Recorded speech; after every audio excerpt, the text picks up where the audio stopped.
Pada acara hari ini merupakan acara perdana webinar yang dilaksanakan di cabang Sumeneb. Semoga nanti acara ini berjalan dengan lancar. Saya ucapkan terima kasih kepada seluruh para peserta yang sudah berpartisipasi ikut acara pada hari ini. Saya selaku pembawa acara akan membacakan susunan acara. Di antaranya yaitu 1. Pembukaan, 2. Menyanyikan lagu Indonesia Raya dan himne ID. Yang ketiga adalah laporan Ketua Panitia. Dilanjutkan sambutan Ketua ID untuk membuka acara ini. Dan acara keempat yaitu acara inti penyampaian materi oleh masing-masing narasumber. Dan yang terakhir adalah penutup. Baik, kita mulai acara ini dengan bacaan basmalah. Bismillahirrahmanirrahim. Untuk acara selanjutnya yaitu menyanyikan lagu Indonesia Raya dan himne ID.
acara selanjutnya yaitu laporan Ketua Panitia kepada Dr. Imamatul Hikmah, dipersilakan. Terima kasih kepada Dr. Vita. Assalamualaikum warahmatullahi wabarakatuh. Yang terhormat kepada Ketua ID Cabang Sumeneb, Dr. Abdul Aziz, spesialis radiologi, dan seluruh teman sejawat yang hadir pada seminar kali ini. Seminar kali ini adalah seminar pertama ID Cabang Sumeneb yang bertajuk Malignansi Neo Era sebagai salah satu usaha kami untuk melakukan sumpah dokter kita tentang long life learner di masa pandemi coronavirus yang tengah melanda negeri kita tercinta ini. Terima kasih saya ucapkan kepada tim panitia yang telah meluangkan waktu dalam mengurus acara ini. Terima kasih juga kepada tim Kulon yang telah memberikan full bantuan kepada kami, dan kemudian kepada sponsor-sponsor yaitu Veron dan Lapi. Dan kami informasikan pada seminar kali ini peserta sejumlah 530 peserta dengan rincian dokter umum 410, PPDS 12 peserta, spesialis 36 peserta, dan tenaga kesehatan lainnya 72 peserta. Demikian, semoga seminar pertama ID Cabang Sumeneb ini akan melahirkan seminar-seminar yang lain yang tentunya bermanfaat bagi kita semua. Akhir kata, selamat mengikuti seminar kami hingga akhir, dan semoga memberikan manfaat kepada kita semua untuk menambah pengetahuan kita sebagai seorang dokter. Terima kasih. Sekian dari saya. Wassalamualaikum warahmatullahi wabarakatuh.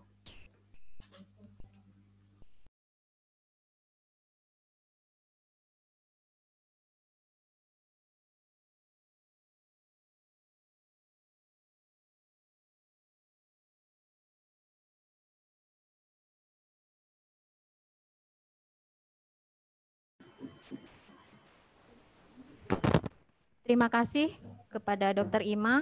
Untuk acara selanjutnya yaitu sambutan Ketua ID Cabang Sumeneb, Dr. Aziz, spesialis radiologi, sekaligus membuka acara pada hari ini. Dipersilakan, Dok. Assalamualaikum warahmatullahi wabarakatuh. Hamdan syukurillah, salatan wassalaman ala rasulillah. Yang saya hormati para pembicara, Dr. Husnul Gaib, spesialis bedah, konsultan onkologi, kesehatan, Dr. Rahmi Utami, spesialis obstetri dan ginekologi, teman-teman sejawat sekalian, para senior, anggota ID Cabang Sumeneb, dan juga para dokter dan tenaga kesehatan lainnya yang hadir, mempunyai kesempatan untuk hadir pada kesempatan kali ini. Terima kasih atas partisipasinya. Dan untuk para donatur, ya terima kasih sudah mau support acara kita. Acara kita mengambil tema tentang malignansi in new era, kita beri judul. Tujuannya adalah yang pertama untuk memberikan pengertian pada para dokter dan para tenaga kesehatan bagaimana cara mendeteksi dini kasus-kasus malignansi di perifer. Kita memilih tema ini karena paling tidak ada dua alasan. Yang pertama adalah karena kita mempunyai pematerinya Dr. Husnul Gaib. Ini sudah konsultan bedah onkologi yang satu-satunya di Madura. Dan ini kalau tidak dimanfaatkan ya rugi kita.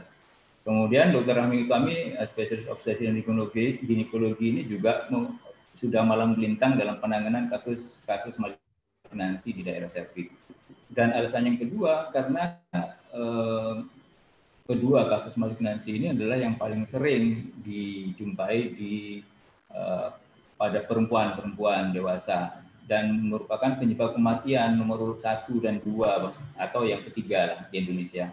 Jadi sangat penting sekali untuk mengenali, mendeteksi secara dini di masyarakat, karena kebanyakan di tempat kita ya, di kultur masyarakat, kalau tidak berat itu tidak datang ke tempat pelayanan kesehatan. Oleh karenanya tugas kita lah, tugas dokter, tugas tenaga kesehatan lainnya itu untuk mengenali dan melakukan persuasi kepada pasien dan keluarga pasien agar mau datang ke tempat pelayanan kesehatan sehingga kasusnya bisa ditangani dengan paripurna. Dokter goib, Dokter Rahmi Utami itu akan sakit kepala kalau seandainya datang kasusnya sudah metastasis. Oleh karenanya pengenalan dini itu akan memberikan hasil yang sangat baik. Dan ini juga sejalan dengan keinginan pemerintah. Pengenalan dini, deteksi dini, dan screening pada kasus-kasus malignansi ini sangat diharapkan oleh pemerintah. Dan kebetulan sekali pas dalam bulan ini Rumah Sakit Dr. H. Muhammad Anwar juga sudah membuka poli kemoterapi yang dikepalai oleh Dr. Husnul Ghaib, dan juga kita sebagai anggota timnya. Mudah-mudahan dengan pembukaan poli kemoterapi dan ada acara webinar seperti ini, itu membuka mata kita untuk lebih aware dengan kasus-kasus malignansi. Saya rasa demikian. Saya buka acara ini dengan mengucapkan Bismillahirrahmanirrahim. Semoga acaranya berjalan lancar dan memberikan manfaat yang cukup besar kepada para dokter dan tenaga kesehatan yang hadir pada kesempatan kali ini. Demikian, saya tutup. Wabillahi taufiq wal hidayah. Wassalamualaikum warahmatullahi wabarakatuh. Waalaikumsalam warahmatullahi wabarakatuh. Terima kasih kepada Dr. Aziz.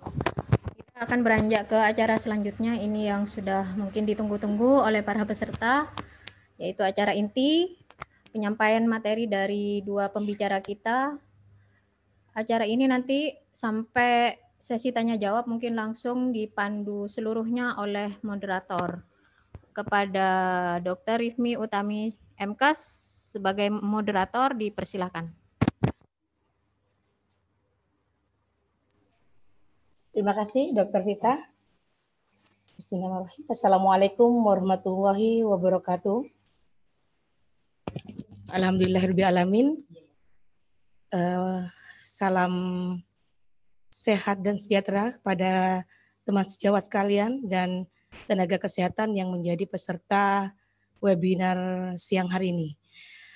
Saya diberi tugas oleh panitia untuk memandu sidang ilmiah ini yang akan disampaikan oleh dua pemateri kita. Materi yang pertama yaitu tentang deteksi dini kanker payudara dan tata laksananya yang akan disampaikan oleh Dr. Husnul Ghaib MKes, spesialis bedah konsultan onkologi.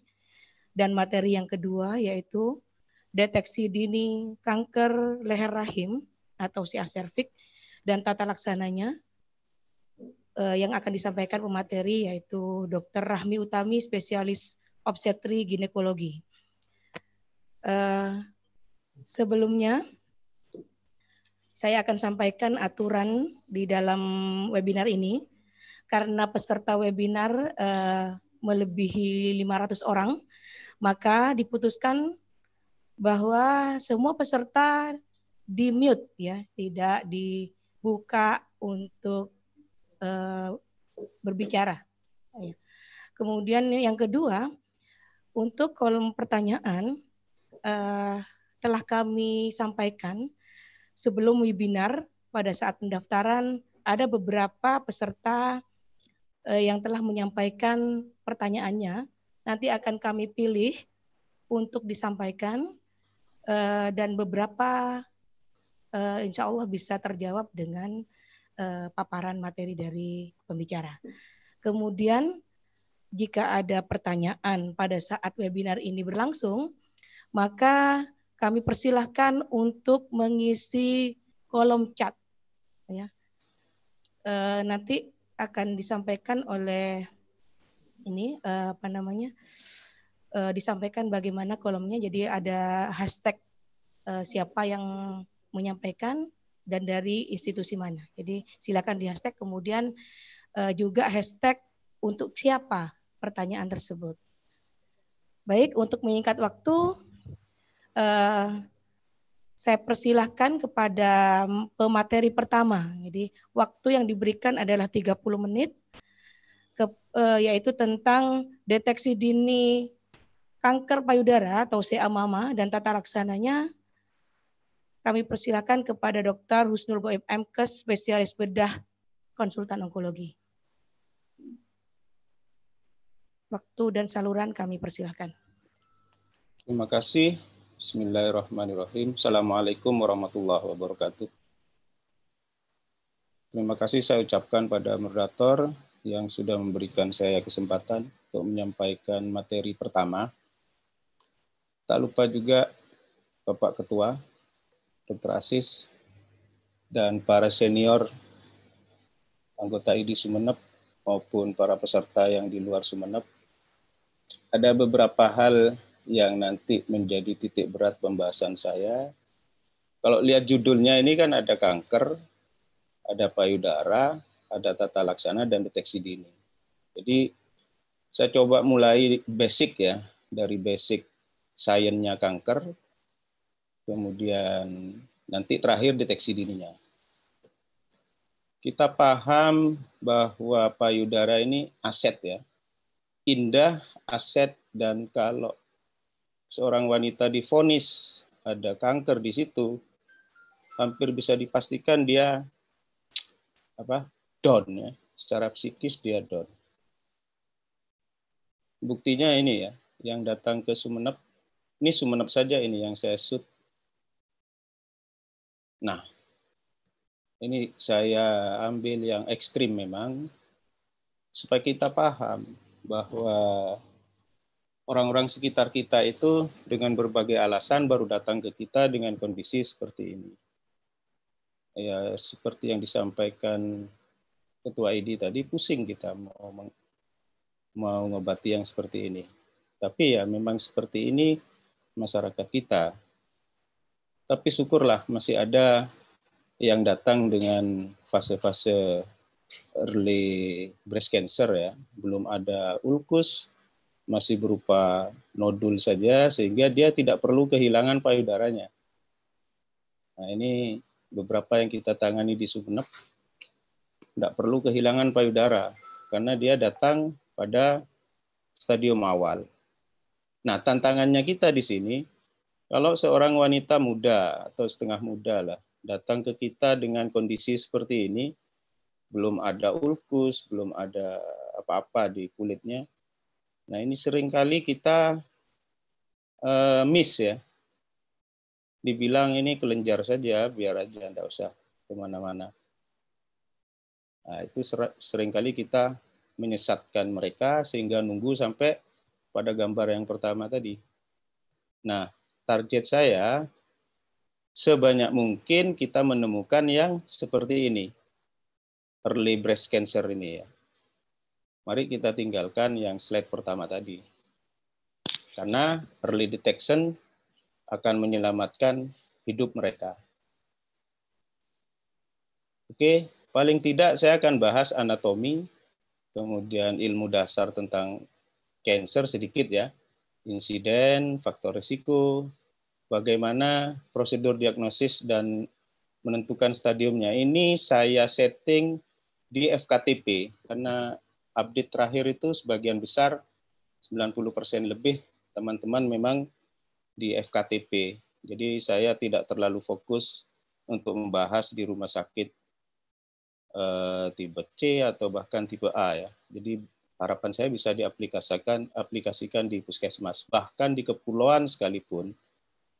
Bagaimana tata laksananya, baru nanti setelah kita kenal bagaimana kita mendeteksinya. Anatomi ini yang penting, yang berkaitan dengan staging nantinya. Ini bahwa dinding dada kita sepakati. Dinding dada itu kosta, interkosta muscle, dan serratus anterior. Kemudian terdiri dari ductus dan lobulus. Itu aja yang perlu saya ingatkan karena berkaitan ke depan nanti. Kemudian spreading ke kelenjar getah beningnya di mana saja kalau payudara. Jadi ini berkaitan dengan node-nya nanti. TNN sistemnya bagaimana kita nanti meriksanya.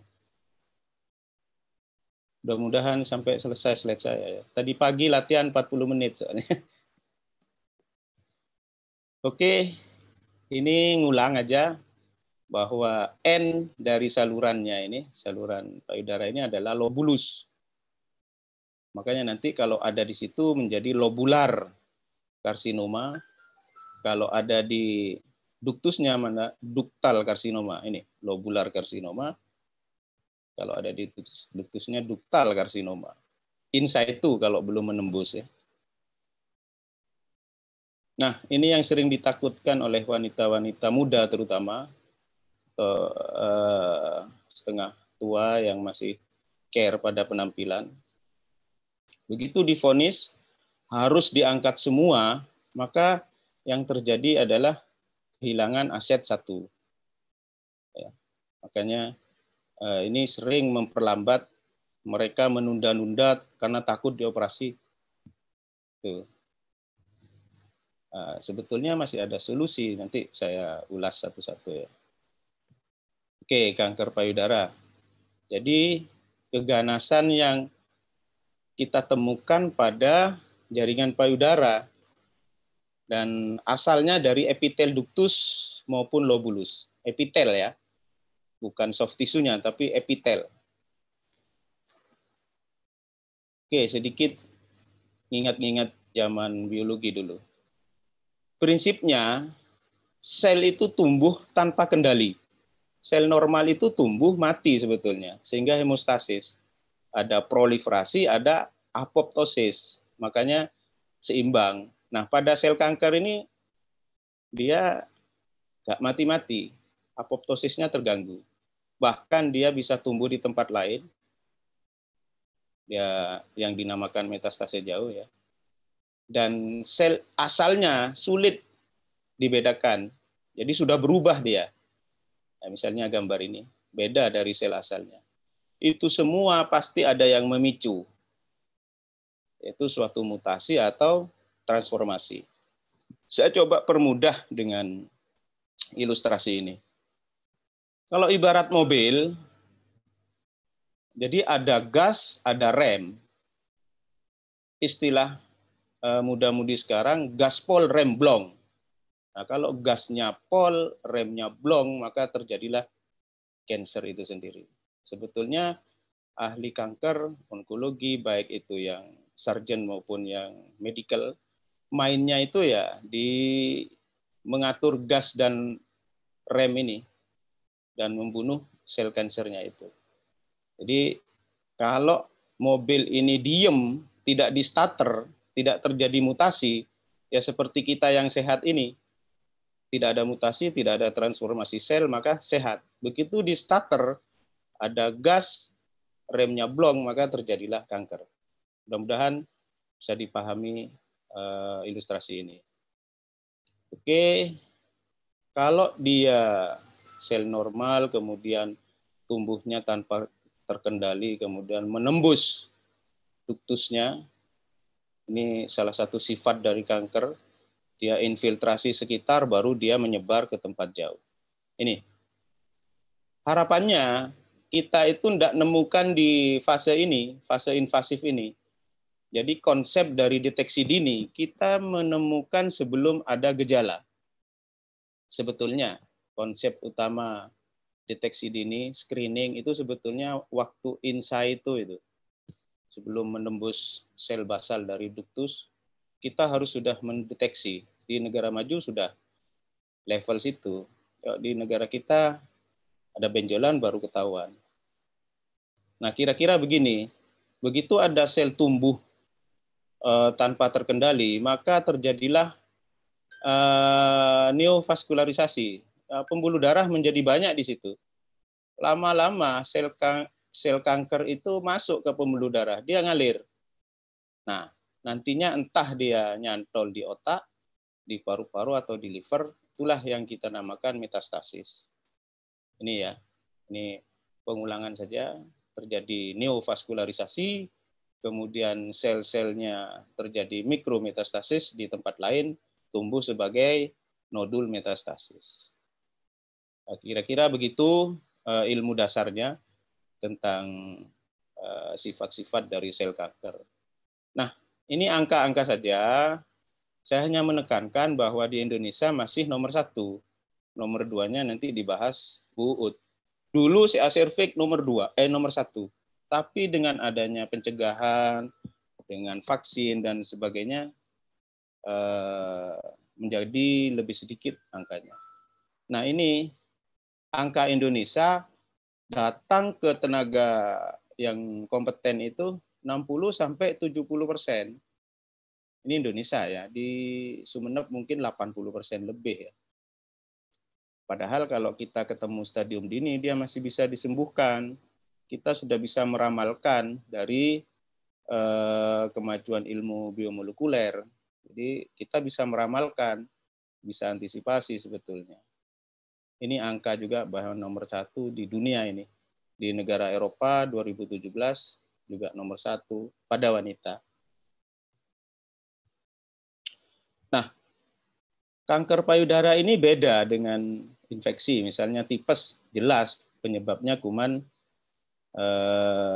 tipes ya, tipoid ya, atau DHF ya, dengue. Kalau kanker payudara belum jelas dia. Makanya yang ada itu adalah faktor risiko. Artinya dia lebih berisiko dibandingkan yang tidak gitu. Misal ini usia menars, jadi menstruasi pertama yang lebih awal, atau menopause yang memanjang, molor, sampai tua dia agak menopause, jadi terpapar estrogen sangat tinggi, maka dia lebih beresiko dibandingkan yang menarsnya agak lambat. Sekarang umur 10 tahun, 9 tahun sudah menstruasi itu anak-anak. Demikian kalau seorang ibu melahirkan anak pertama pada usia di atas 35, anak banyak itu lebih tidak berisiko ternyata. Kemudian tidak menyusui anak itu lebih berisiko. Orang abortus itu juga lebih berisiko.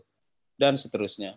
Ini kemudian yang menurunkan resiko salah satunya aktivitas fisik secara rutin, konsumsi buah dan sayuran. Jadi ini semua faktor risiko harus kita ungkap nanti di anamnesis. Nah ini ya, kita punya senjata 3 ini. Mau di puskesmas, mau di rumah sakit tipe D, mau tipe A, tidak lepas dari triple diagnosis. Nggak hanya di Indonesia, di dunia juga pakai ini. Pemeriksaan klinis yang terdiri dari anamnesis dan pemeriksaan fisik, imaging, dan histopatologi. Ini ada semua. Di Sumeneb aja ada. Nah, di puskesmas nomor 1 ada. Nomor 2 enggak semua ada. Tetapi dengan nomor 1 nanti saya tunjukkan ya. Bisa berbuat banyak dari nomor 1 saja. Nah, anamnesis minimal 4 ini harus kita ungkap. Keluhan utamanya apa yang berkaitan dengan payudara dan ketiak. Kemudian keluhan tempat lain berkaitan dengan metastasis. Nah, faktor risiko harus diungkap semua yang tadi itu, ditanyakan.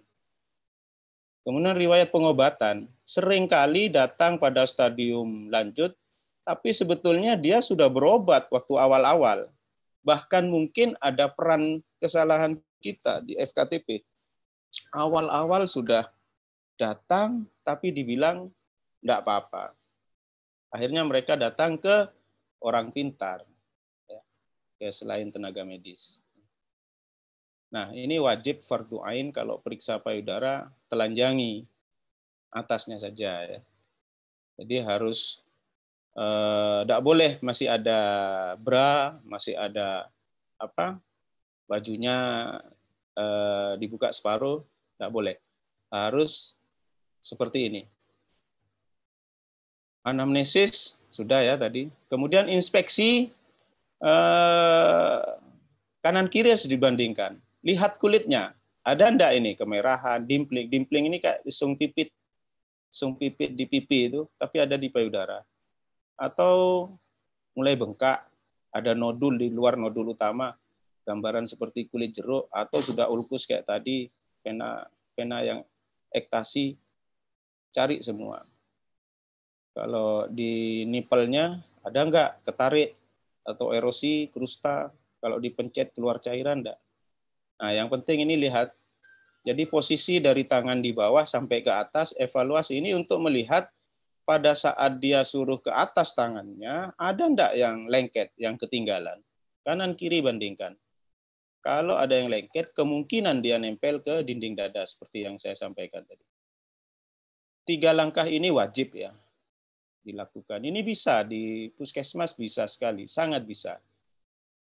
Tinggal ganjel bawahnya, kita palpasi. Ini semua batas payudara harus kita palpasi, yang dipalpasi yang tidak dikeluhkan dulu. Jadi misalnya yang kanan yang sakit, raba yang kiri dulu, biar tahu yang normal bagaimana. Saya kalau periksa itu, bukan yang situ dok, oh iya saya periksa yang sehat dulu ibu. Gitu. Baru ke yang patologis. Bisa seperti obat nyamuk, bisa siksak.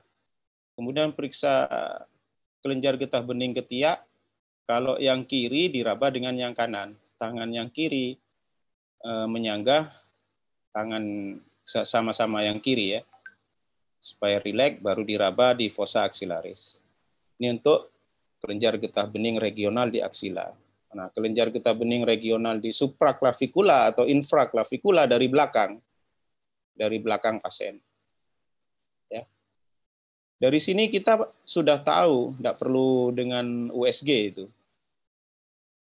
Baru nomor 2, radiologis. USG itu bisa tahu, ini bagiannya Pak Asis. Apakah kista, tumor padat. Tumor padat itu bisa jinak, ini batasnya masih bagus. Atau sudah seperti ini, curiga ganas. Pak Asis yang tahu betul, baca aja kesimpulannya Pak Asis, gampang. Mamografi kira-kira begini. Jadi antara USG dan mamografi, pilih salah satu. Umur di atas 40, pilih mamografi. Kalau kurang dari 40, pilih USG. Jadi gambaran kayak gini, yang patologis. Nah, nanti kita lihat bacaannya Pak Asis seperti apa.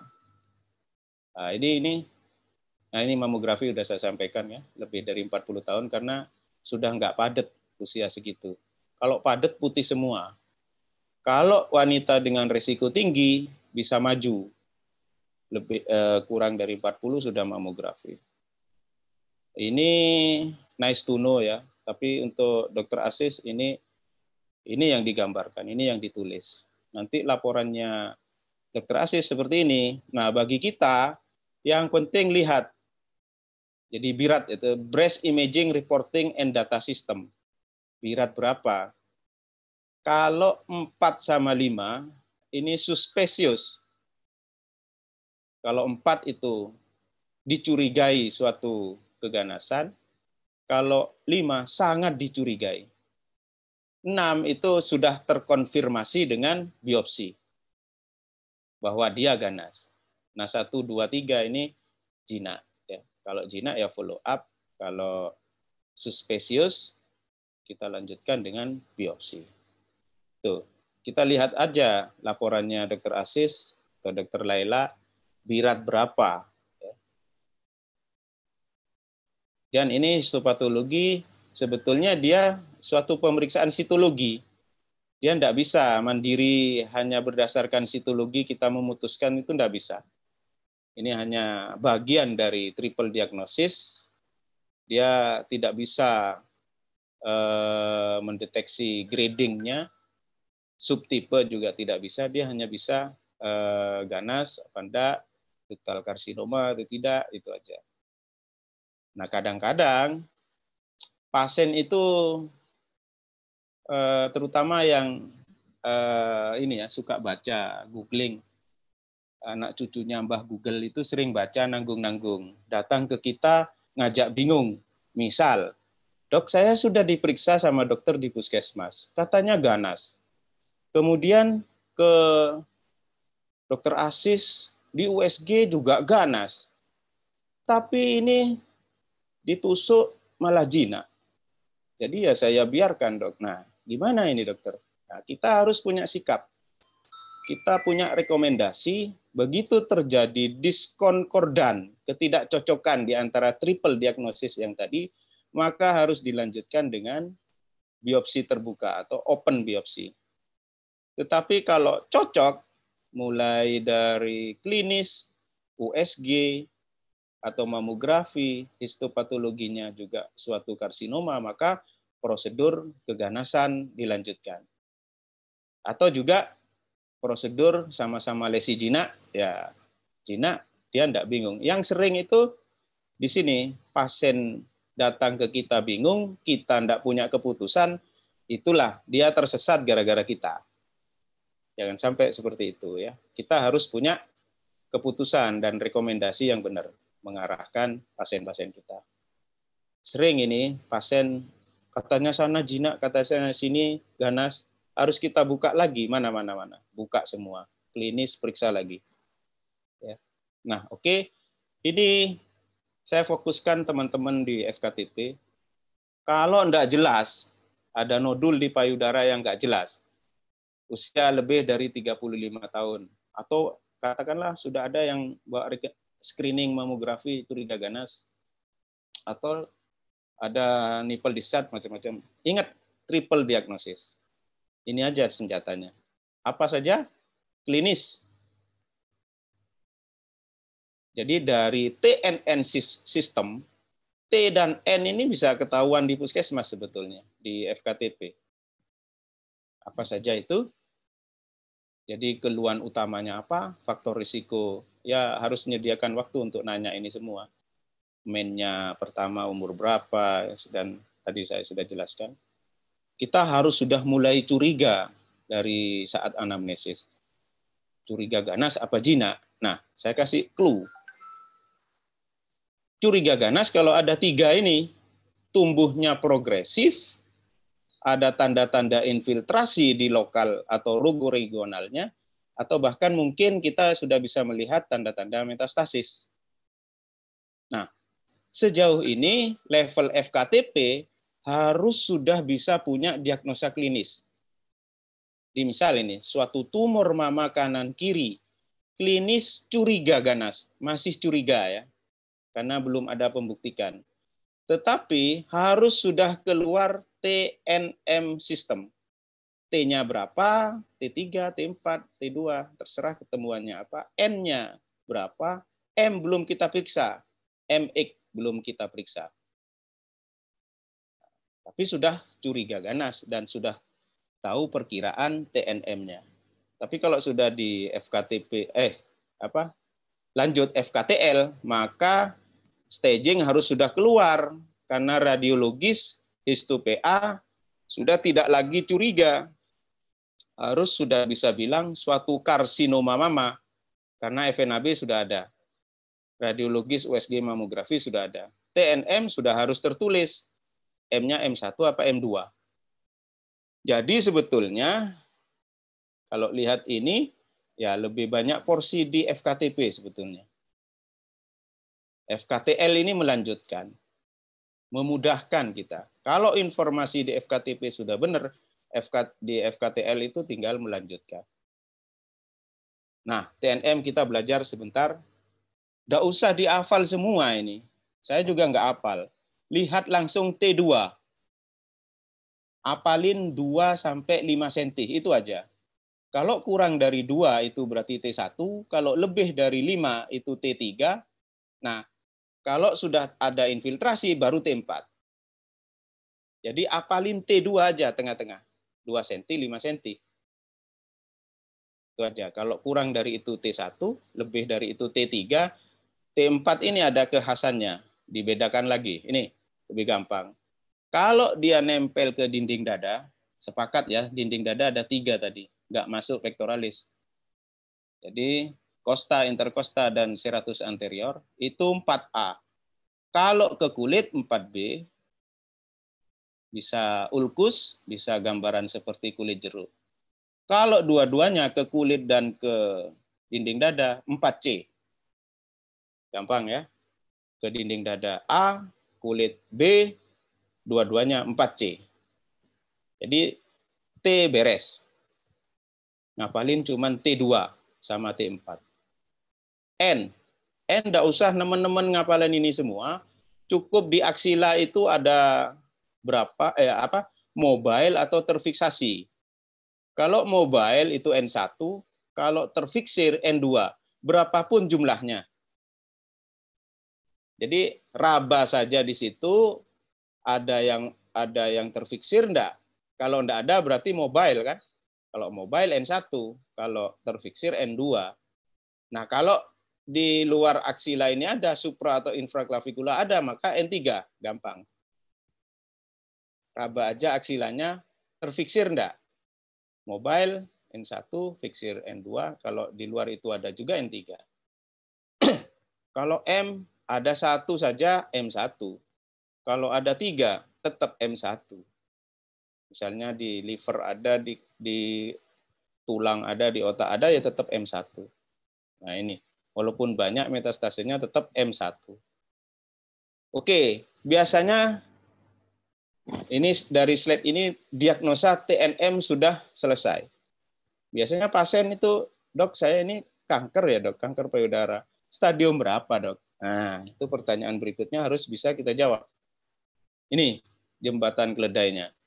Misal nih, ada T1, kemudian N2, maka dia stadium 3A.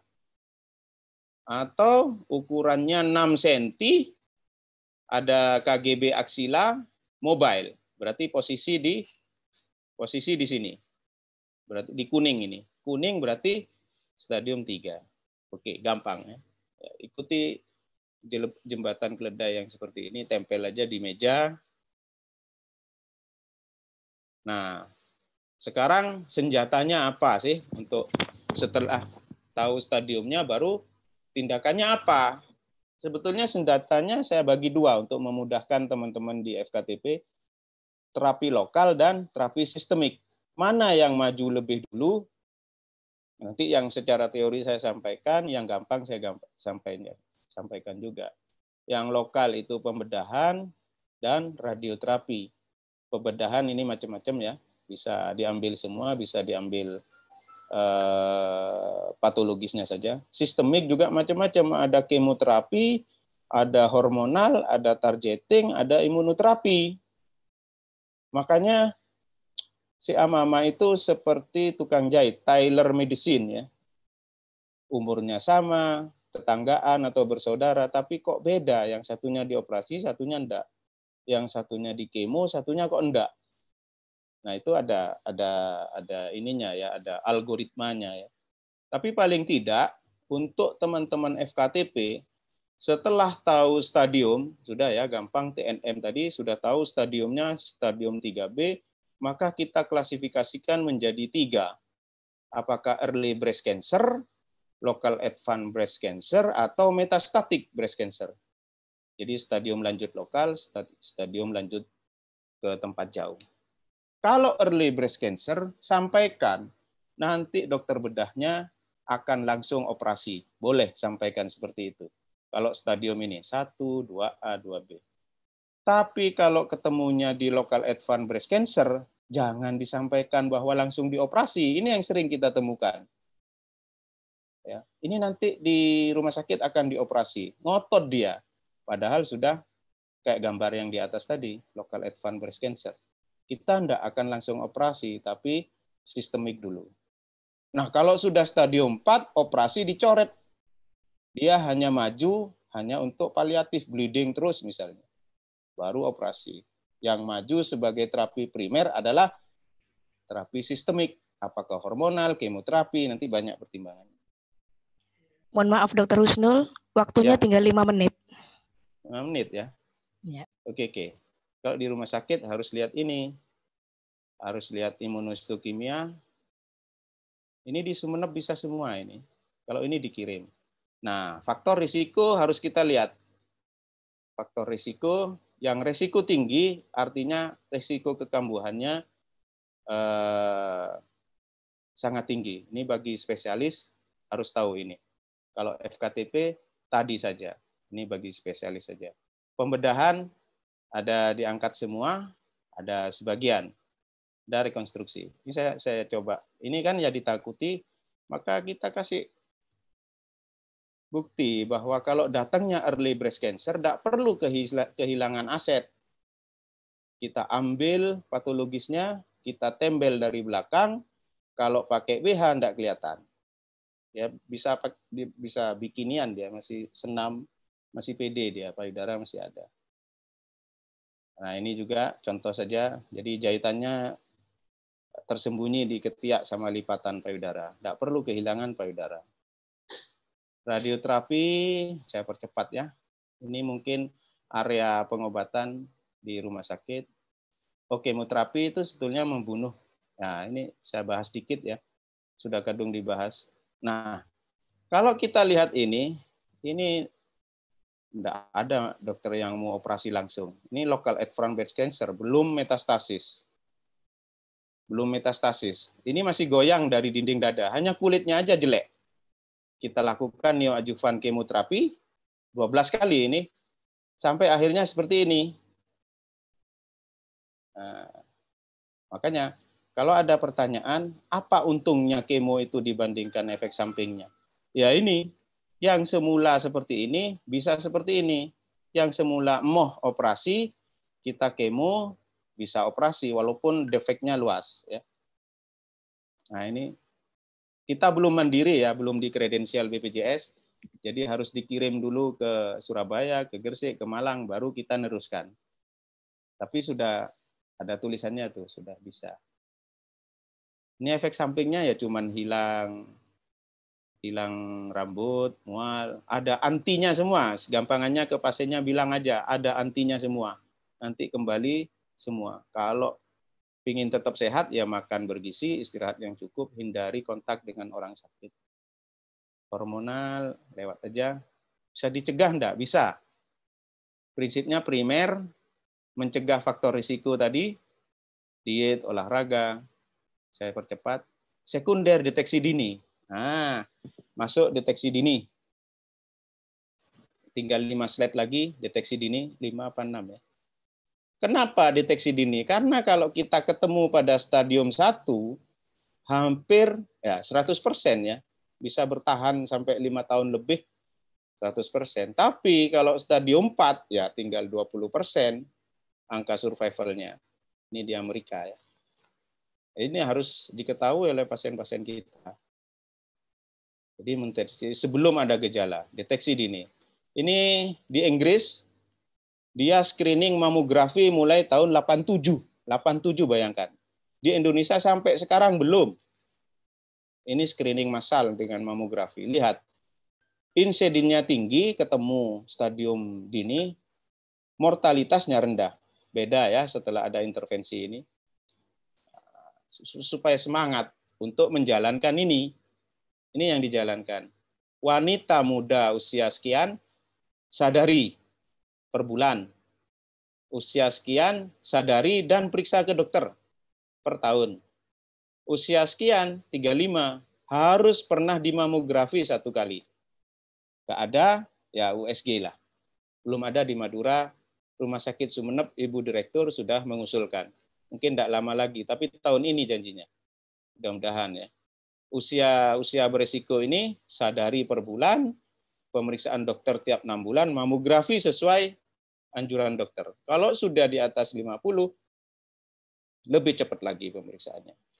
Itu semua untuk stadium dini. Bagaimana? Ini sadari ya. Ngaca pada waktu mandi, raba, pakai 3 jari volar ya. Bandingkan kanan kiri ukurannya, ditimbang-timbang sendiri. Ada enggak perubahan kulit, puting ketarik? Angkat tangannya, ada yang keseret, tetap enggak ngangkat enggak? Nah, raba ya, diraba seperti arah obat nyamuk zaman dulu itu. Pokoknya seluruh area itu bisa sambil mandi, bisa sambil tiduran. Kapan itu dilakukan? Setiap bulan hari ke-7 sampai hari ke-10 dari menstruasi pertama. Ini adalah hari-hari di mana payudara kita itu paling lembek. Ya. Mungkin Dokter Uut nanti tahu betul ini. Siklus menstruasi macam-macam hormonal. Tapi yang jelas pada hari ke-7 sampai 10 ini payudara kita paling lembek. Ya. Oke. Mudah-mudahan tidak terlalu berlebihan waktu yang saya ambil. Terima kasih. Tapi saya janjikan untuk teman-teman yang hadir di sini, berikutnya untuk Onco Seri akan menampilkan di webinar berikutnya dari ID Cabang Sumeneb adalah oral cancer. Masih angan-angan ini, tidak tahu nanti terrealisasi apa tidak. Terima kasih dari saya kembalikan ke moderator yang sudah saya kenal baik. Assalamualaikum warahmatullahi wabarakatuh. Waalaikumsalam warahmatullahi wabarakatuh. Terima kasih Dr. Husnul atas penyampaian materi yang sangat menarik ya untuk kita para wanita. Berikutnya yang tidak kalah menarik yaitu materi yang kedua yaitu deteksi dini CA serviks atau kanker leher rahim dan tata laksananya yang akan disampaikan oleh Dr. Rahmi Utami, spesialis obstetri ginekologi. Kepada Dr. Rahmi Utami, spesialis obstetri ginekologi, waktu dan saluran saya persilahkan.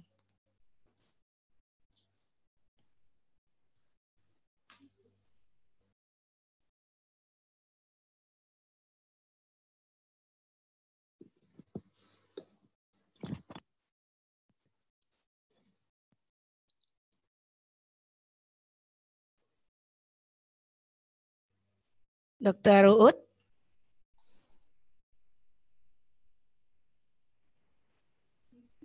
Masih mute itu.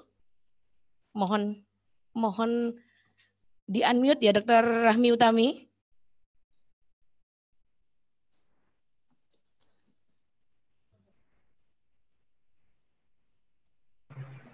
Ya, sudah. Kedengeran ya? Silakan. Assalamualaikum warahmatullahi wabarakatuh. Selamat siang. Yang terhormat Ketua ID Sumeneb, yang saya hormati teman sejawat sekalian. Terima kasih atas kesempatannya. Saya pada kesempatan ini akan membicarakan atau sharing deteksi dini kanker serviks dan penata laksanaannya. Menurut data Globokan 2018, insiden kanker serviks di Indonesia mencapai 32.469 kasus. Jadi ini menempati urutan kedua dari seluruh kanker perempuan di Indonesia. Jadi nomor 2 setelah kankernya Dr. Goib tadi ya. Di mana yang perlu kita ketahui bahwa angka kematian kanker serviks ini sangat tinggi sekali. Jadi 50% dari total insiden kanker serviks di Indonesia. Jadi dalam satu hari itu ada 50 perempuan yang meninggal dunia karena kanker serviks, dan dalam 1 jam ada 2 perempuan yang meninggal dunia karena kanker serviks. Dan 90% kematiannya terjadi pada populasi ekonomi lemah, di mana kita tahu bahwa akses screeningnya terbatas. Nah, untungnya kita bilang beruntung karena ternyata kanker serviks ini berbeda dengan kanker payudara. Penyebabnya ini sudah jelas ya. Jadi disebabkan oleh infeksi HPV, di mana infeksi HPV ini terdeteksi pada 99,7% dari kanker serviks. Artinya kanker serviks ini bisa kita cegah. Nah, biasanya pada infeksi awal HPV tidak akan menimbulkan gejala. Nah, begitu dia sudah berubah menjadi kanker invasif, maka keluhan yang akan timbul adalah perdarahan di luar masa haid, perdarahan pasca sanggama, perdarahan saat sanggama, atau keputihan yang tidak normal. Bila kanker sudah stadium lanjut, maka biasanya sudah ada gangguan dari organ-organ sekitar seperti rasa nyeri panggul, kandung kemih, kebocoran vagina, dan gangguan kandung kemih. Nah, bagaimana kanker serviks di Indonesia? Jadi sama seperti kanker payudara, jadi umumnya lebih dari 70% pasien datang pada stadium lanjut, yaitu stadium 2B sampai 4B. Di mana Indonesia tertinggi di Asia Tenggara dalam hal tingkat kematian, insidensi maupun prevalensi 5 tahunnya. Hal ini disebabkan karena cakupannya ternyata cakupan screening kita itu masih sangat rendah. Dan ini diambil dari cakupan IFA oleh Kemenkes, yaitu kurang dari 5%, padahal idealnya kita targetnya adalah 80%, sangat jauh. Ini adalah gambaran kasus kanker serviks di RSUD Dr. Muhammad Anwar Sumeneb. Kita lihat di sini bahwa rata-rata di atas 70% memang datang di stadium lanjut, yaitu stadium 2B dan 3B. Oleh karena itu, penting saya pikir seminar ini saya sangat senang karena pesertanya bukan hanya dari dokter, juga dari nakes, karena kanker serviks ini bisa dicegah. Jadi tugas kita sebagai dokter, tugas kita sebagai bidan, tugas kita sebagai paramedis adalah untuk mencegahnya supaya tidak terjadi infeksi HPV, bahkan tidak berlanjut menjadi kanker stadium lanjut. Strategi global tahun 2030 oleh WHO ini harus menjadikan cita-cita kita ya, cita-cita kita bersama bahwa 90% wanita usia 15 tahun itu sudah tervaksinasi HPV. Dan 70% wanita usia 35 sampai 45 tahun sudah melakukan deteksi dini, baik itu IFA, pap smear, HPV DNA, dan 90% yang telah terdeteksi terdapat lesi prakanker akan menjalani tindak lanjut. Ini adalah konsep dasar pencegahan kanker serviks, terdiri dari pencegahan primer, sekunder, dan tersier.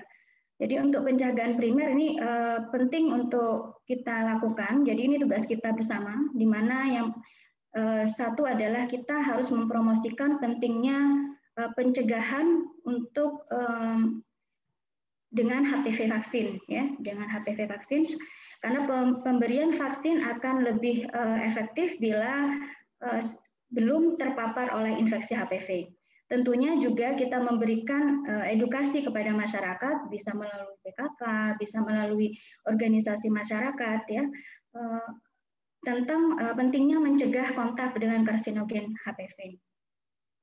Kemudian pencegahan sekunder meliputi deteksi dini dan terapi prakankernya. Deteksi dini kita ketahui bisa dengan pap smear, IFA, HPV DNA. Kemudian pencegahan tersier, yaitu bagaimana kita menerapi kanker supaya dia tidak menjadi stadium yang lebih lanjut, bagaimana rehabilitasinya dan perawatan paliatif. Intinya kita mempunyai tanggung jawab supaya menaikkan cakupan screening menjadi 70–80% dan meningkatkan cakupan HPV vaksin, serta menurunkan stadium lanjut dari kanker dan menurunkan mortalitas. Pencegahan primer dengan vaksinasi HPV ini penting ya untuk kita ketahui bahwa perlindungannya mencapai 70–90%. Update yang terbaru bahwa pemberian vaksinasi HPV ini apabila dilakukan atau diberikan kepada anak usia 9–13 tahun, maka kita hanya butuh 2 dosis, ya. Jadi diberikan pada 0 dan 6 bulan. Nah, pada beberapa daerah di Indonesia seperti Jakarta, Bali, Surabaya, ini sudah mulai menjalankan vaksin terhadap murid SD, yaitu kelas 5 dan kelas 6. Kemudian apabila usia 14–26 tahun itu diberikan sebanyak 3 dosis, yaitu bulan ke-0, bulan ke-1 sampai 2 dan 6 bulan. Interval minimum antara dosis pertama dan kedua adalah 4 minggu, sedangkan interval minimum antara dosis kedua dan ketiga adalah 12 minggu.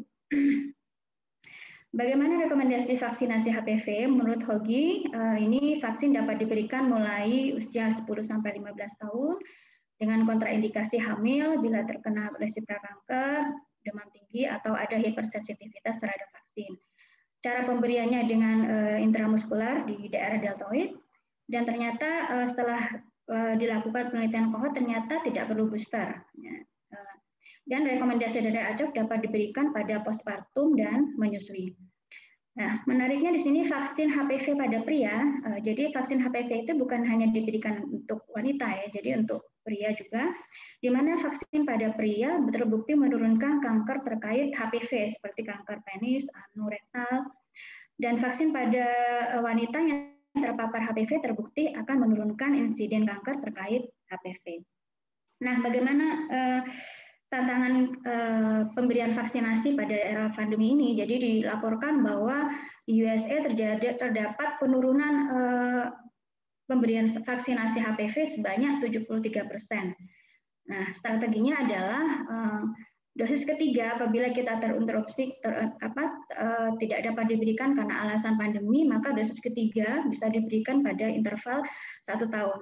Tapi kita nggak tahu apakah pandemi kita akan berakhir dalam waktu 1 tahun atau tidak. Mudah-mudahan sudah cepat berlalu ya. Yang harus kita sampaikan ke pasien adalah vaksin yang diberikan yang dalam vaksinasi HPV ini kita tidak memberikan virusnya, tapi yang kita berikan adalah VLP atau virus-like protein yang dibuat dengan teknologi rekombinan. Ada beberapa jenis HPV vaksin, yaitu bivalen untuk melindungi dari HPV tipe 16-18, kuadrivalen HPV untuk melindungi dari HPV tipe 6, 11, 16, 18, dan yang terbaru adalah nonvalen 6, 11, 16, 18, 33, 31, 33, 45, 52, 58. Yang ada di Indonesia sementara ini masih bivalen dan kuadrivalen. Nah, ini schedule pemberian vaksin dan dosisnya. Jadi apabila kita lakukan pada usia di atas 9-10 tahun, maka kita cukup memberikan 2 dosis. Begitu juga usia 11-12 tahun. Nah, timing yang paling disarankan adalah pada usia 11-12 tahun bisa diberikan kepada anak laki-laki maupun perempuan. Karena pada usia ini ternyata imun responnya sangat tinggi. Sedangkan apabila vaksin diberikan pada usia di atas 15 tahun, itu memerlukan 3 dosis. Ini fakta HPV vaksin di Amerika bahwa sebanyak 31.500 wanita dan laki-laki di Amerika Serikat ternyata berkembang menjadi kanker serviks, kanker yang terkait dengan HPV. Dan 90% dari HPV ini merupakan genital warts, serta 74% menempati pada bertanggung jawab terhadap terjadinya HPV kanker. Nah, usia seperti yang disebutkan tadi bahwa 11-12 tahun ini adalah usia paling optimal untuk diberikan vaksinasi kanker.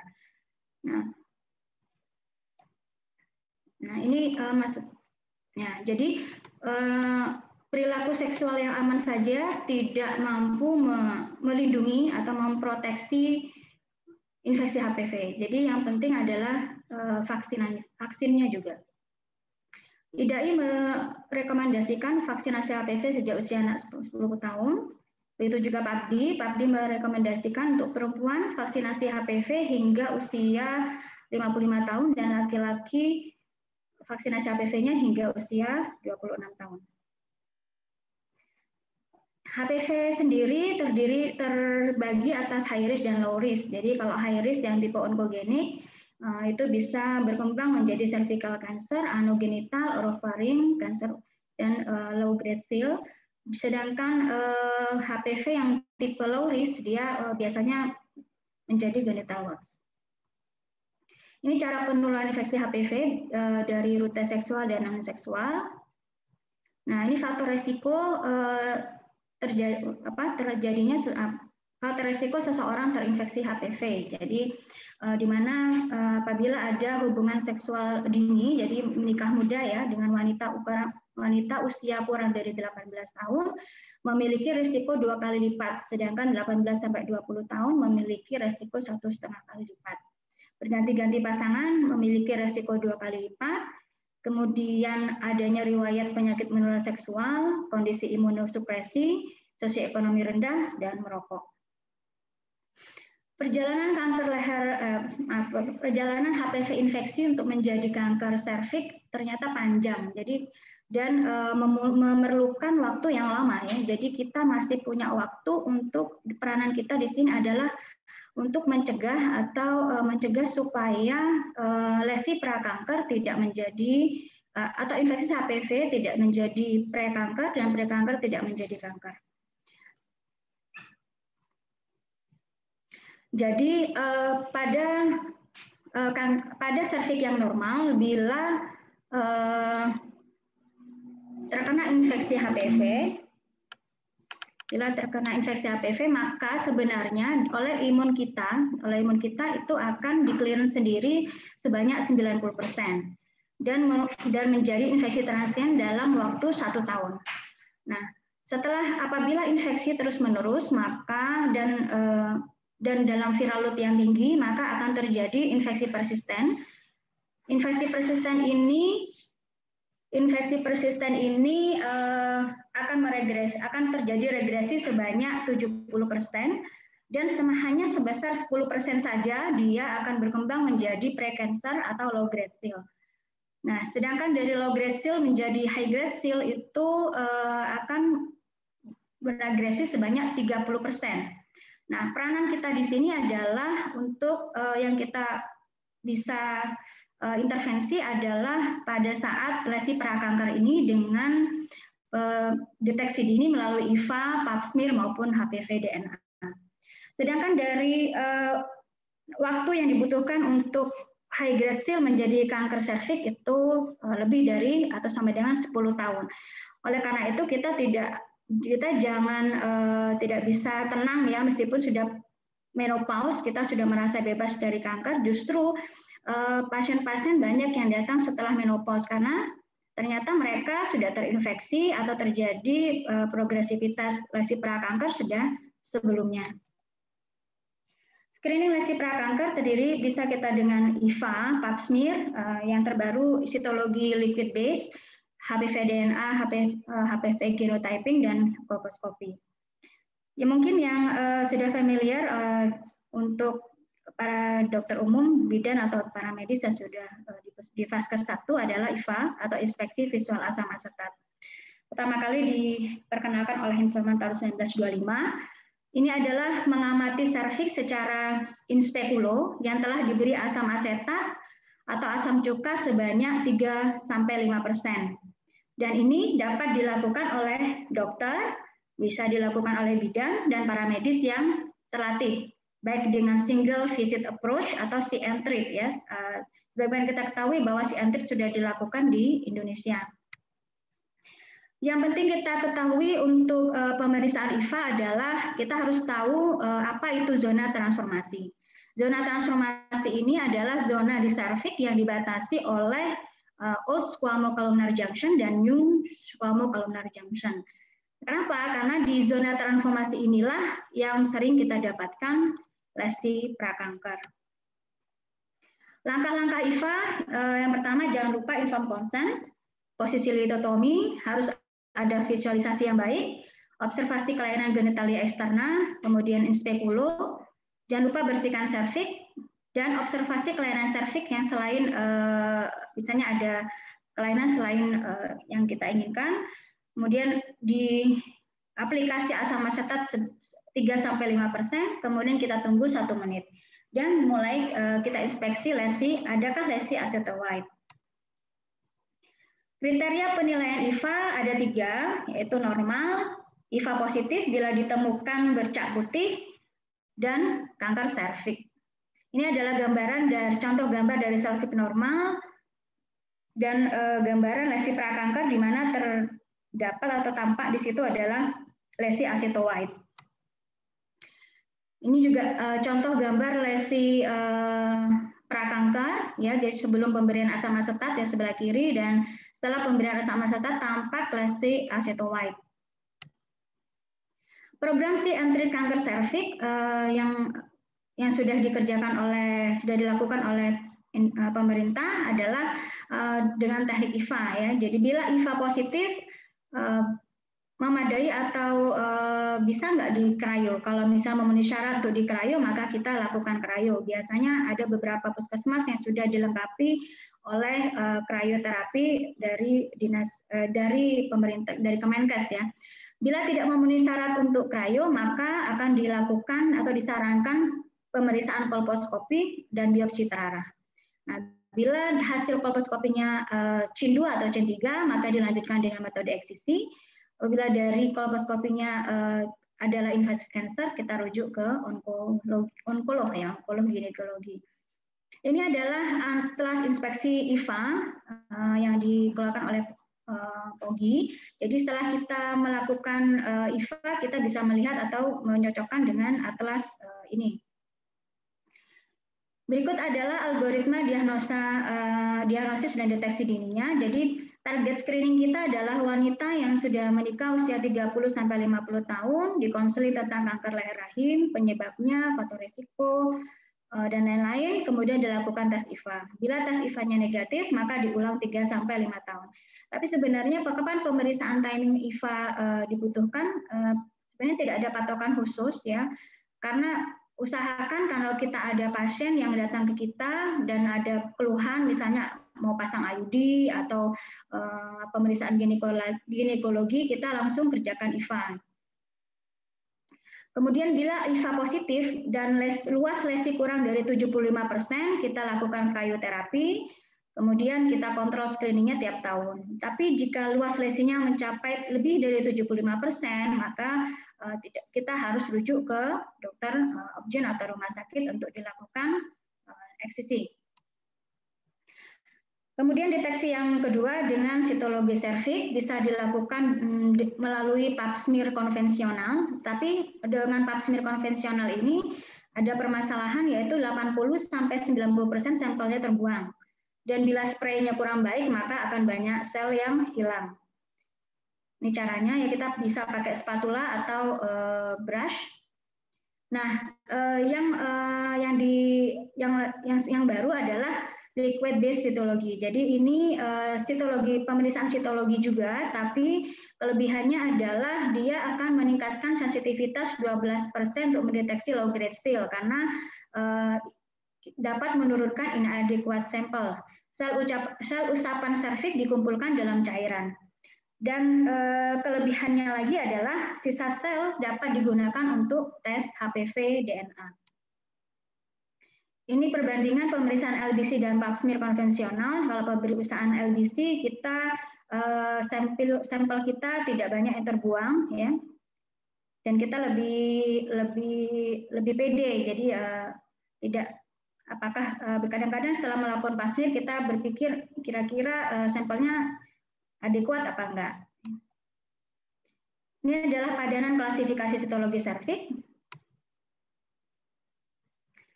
Nah, bagaimana bila tes pap-nya abnormal? Kalau abnormal kita rujuk untuk dilakukan kolposkopi. Ya. Nah, pemeriksaan selanjutnya adalah HPV DNA test. Pemeriksaan HPV DNA test ini sebenarnya adalah pemeriksaan untuk saat ini adalah pemeriksaan yang primadona, tapi tergantung kondisi atau ketersediaan di daerah masing-masing. Nah, merupakan teknik pemeriksaan molekuler melalui hybrid capture atau genotyping. Jadi tes ini untuk melihat apakah ada HPV di serviks, biasanya dengan vaginal collecting sample. Jadi kalau di daerah di negara Australia, Amerika itu sudah orang-orang udah nggak perlu lagi datang ke dokter untuk melakukan HPV DNA. Jadi bisa di rumahnya mengumpulkan lendir vaginanya, kemudian dikirim ke laboratorium. Digunakan untuk wanita usia lebih dari 30 tahun dan memberi hasil prediksi lesi prakanker yang lebih baik dibanding sitologi. Lebih sensitif untuk mendeteksi khususnya pada high grade seal. Di Korea, pada kombinasi HPV testing dan sitologi mampu mendeteksi high grade seal sampai 90%. Jadi tinggi ya. Ini perbandingan sensitivitas modalitas deteksi dini. Jadi kita lihat di sini bahwa HPV DNA memiliki sensitivitas yang tertinggi mencapai 94,6%. Dan apabila dilakukan co-testing yaitu pap test atau sitologi dan HPV DNA bisa sensitivitasnya mencapai 100%. Tapi karena kalau kita lakukan co-testing tentu biayanya juga akan bertambah besar. Jadi sebenarnya pada beberapa negara seperti Turki itu hanya melakukan HPV DNA. Jadi HPV DNA only karena ternyata selisihnya hanya sekitar 6%. Oleh karena itu, menurut Prof. Andriono, itu Indonesia saat ini program barunya adalah untuk daerah urban yang disarankan adalah HPV DNA. Kalau daerah rural kita sarankan untuk pemeriksaan IVA rutin. Dan bila ditemukan abnormal screening, maka modalitasnya adalah kolposkopi. Nah, bagaimana kalau kolposkopi kita tidak punya alat kolposkopi, maka kita bisa melakukan IVA. Nah, bila HPV DNA tesnya positif, bisa ada dua kemungkinan. Mungkin aja dia HPV infeksi atau lesi prakanker. Nah, kalau HPV DNA-nya negatif, maka sudah dipastikan bahwa itu bukan infeksi HPV dan bukan lesi prakanker. Sehingga kita bisa mengulanginya lagi untuk 3-5 tahun. Kolposkopi sendiri kita lakukan apabila kita temukan lesi abnormal pada screening. Ya, kolposkopi adalah pemeriksaan serviks dengan pembesaran 4-10 kali dengan mengamati secara langsung permukaan serviks dan bagian serviks yang abnormal, dan biasanya akan dilanjutkan biopsi terarah. Ini contoh gambar dari kolposkopi. Nah, apa saja yang bisa kita temukan dalam pemeriksaan kolposkopi? Yaitu satu, low grade seal. Apabila kita temukan low grade seal dari pemeriksaan kolposkopi, maka akan dilanjutkan dengan terapi LIP atau LAS dan observasinya selama 1 tahun. Kemudian diagnosa kedua adalah high grade seal. Dan bila ditemukan ini, kita lakukan LIP atau LAS dan observasinya selama 6 bulan.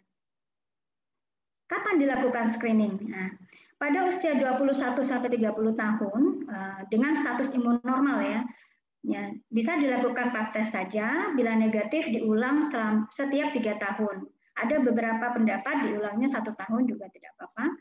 Tidak perlu cross testing HPV karena ternyata tes HPV pada usia kurang dari 30 tahun menghasilkan deteksi transien infeksi HPV. Jadi cukup pap test saja. Nah, bagaimana kalau usianya lebih dari 30 tahun? Yaitu screening dilanjutkan meskipun pada wanita yang sudah tidak melakukan hubungan seks lagi. Jadi misalnya sudah tidak melakukan hubungan seks, tetap kita lakukan screening untuk usia 30 tahun. Nah, strategi untuk wanita yang imunokompeten adalah kalau testing setiap 5 tahun sekali, HPV testing setiap 5 tahun sekali, dan pap test saja setiap 3 tahun. Itu rekomendasinya. Ini rekomendasi dari ASCCP bahwa usia 21-29 hanya rutin screening. Bila lebih dari 30 tahun, maka disarankan pemeriksaan HPV test. Sama, bila ditemukan low grade seal dengan negatif HPV test, maka sarannya adalah mengulangi pemeriksaan co-testing dalam waktu 1 tahun. Bila didapatkan low grade seal dengan HPV test ataupun low grade seal dengan HPV test positif, maka modalitas terapinya adalah kolposkopi. Nah, kemudian apa yang bisa kita lakukan bila kita menemukan lesi prakanker? Ada 2 metode. Satu adalah metode ablasi, ini tidak ada spesimen PA-nya, dan metode eksisi ada spesimen PA. Metode ablasi terdiri dari cryoterapi, cold coagulation, elektrokauterisasi, TCA, dan laser ablasi. Sedangkan metode eksisi ada LIP, LAS, kondensasi, dan hysterektomi. Apa yang bisa dilakukan di rumah sakit, apa yang bisa dilakukan di layanan primer atau puskesmas. Untuk di layanan primer atau puskesmas, maka bisa melakukan cryoterapi, TCA, dan cold coagulation. Cryoterapi ini berhubungan dengan adanya program Siantrit. Mungkin beberapa puskesmas di Sumeneb sudah punya alatnya, jadi bisa dilakukan di paskes primer. Bisa dilakukan oleh dokter atau bidan, tapi dengan supervisi atau under supervisi dari dokter. Sedangkan di rumah sakit, untuk spesialis obgyn bisa melakukan lip LAS, kemudian kauterisasi, cryoterapi, TCA, dan cold coagulation. Mohon maaf Dokter Uut, waktunya kurang 5 menit. Banyak. Ini cryoterapi ya, lewati aja. Ini dengan pemberian gas CO2 dan 2O. kita harapkan dapat merusak jaringan sampai kedalaman 5 mm. Ini gambarnya contoh krioterapi.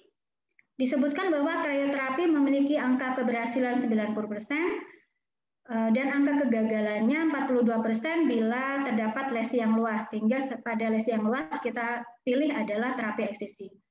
Dan angka kegagalan akan naik menjadi 9-27% pada neoplasma glandulara. Jadi kalau ada neoplasma glandulara, pilihannya mungkin kita akan lakukan toretase endoservix. Apa keluhan pasca krio? Biasanya vaginal discharge, cramping, spotting, atau bleeding. Penyembuhannya memerlukan waktu 6-8 minggu, dan IVA bisa diulang 6-12 bulan. Ini contoh setelah dilakukan krioterapi ya. Bagus hasilnya. Nah, sedangkan cold coagulation dilakukan untuk IVA positif. Teknik ini dikenal dengan koagulasi dingin. Nah, ini keuntungannya kalau pada krioterapi kita menggunakan gas, di mana kita tidak bisa saja kita cadangan atau persediaan gasnya tidak tersedia, maka kita bisa memilih terapi dengan cold koagulasi yang hanya bisa menggunakan tenaga listrik. Sedangkan untuk kauterisasi, ini semua SPOG bisa mengerjakan. Biasanya kita kerjakan kauter daerah serviks di ruang dengan alat kauter seperti yang di ruang operasi. Nah, ini adalah alternatif yang bisa kita lakukan dengan pemberian TCA 85%. Jadi biasanya ini digunakan oleh dokter-dokter spesialis kulit untuk peeling ya.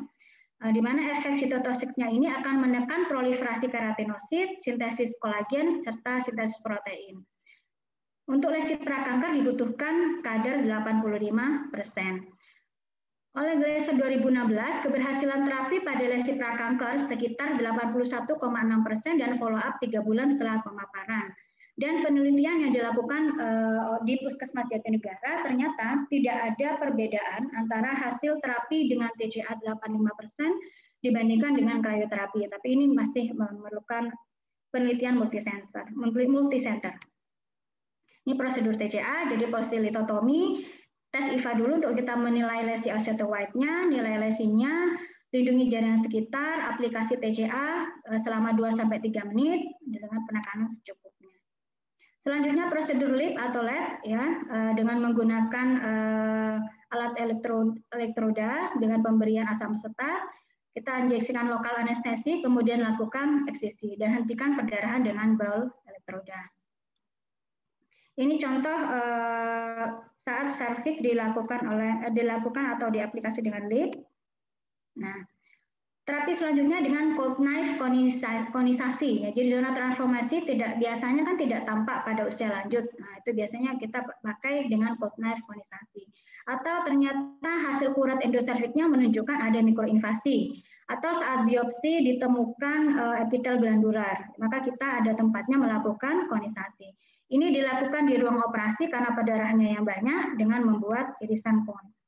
Komplikasinya bisa nyeri ringan atau rasa tidak nyaman, perioperatif bleeding, postoperatif bleedingnya, ada vaginal discharge. Nah, yang perlu diperhatikan tidak boleh kontak seksual selama 1 bulan, tidak boleh mengangkat berat, dan evaluasi 2-3 bulan pasca tindakan.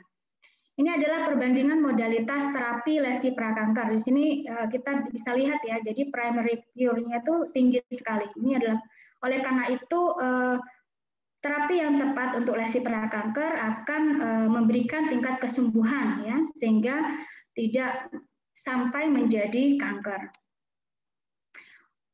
Follow up terapi setelah lesi prakanker menurut WHO adalah setelah kita lakukan terapi, apa yang kita lakukan setelah LIP, LEDS, krioterapi, yaitu pemeriksaan fisik, kemudian setiap 6 bulan dalam 2 tahun pertamanya, setiap tahunnya untuk 3 tahun setelahnya, pap smear atau co-testing pada setiap kunjungan dan kolposcopy jika diperlukan, menghindari merokok, memberikan informasi untuk vaksin, menyenangkan kontrasepsi barrier, dan meningkatkan diet asam folat, kemudian antioksidan seperti vitamin C, E, dan beta karotin.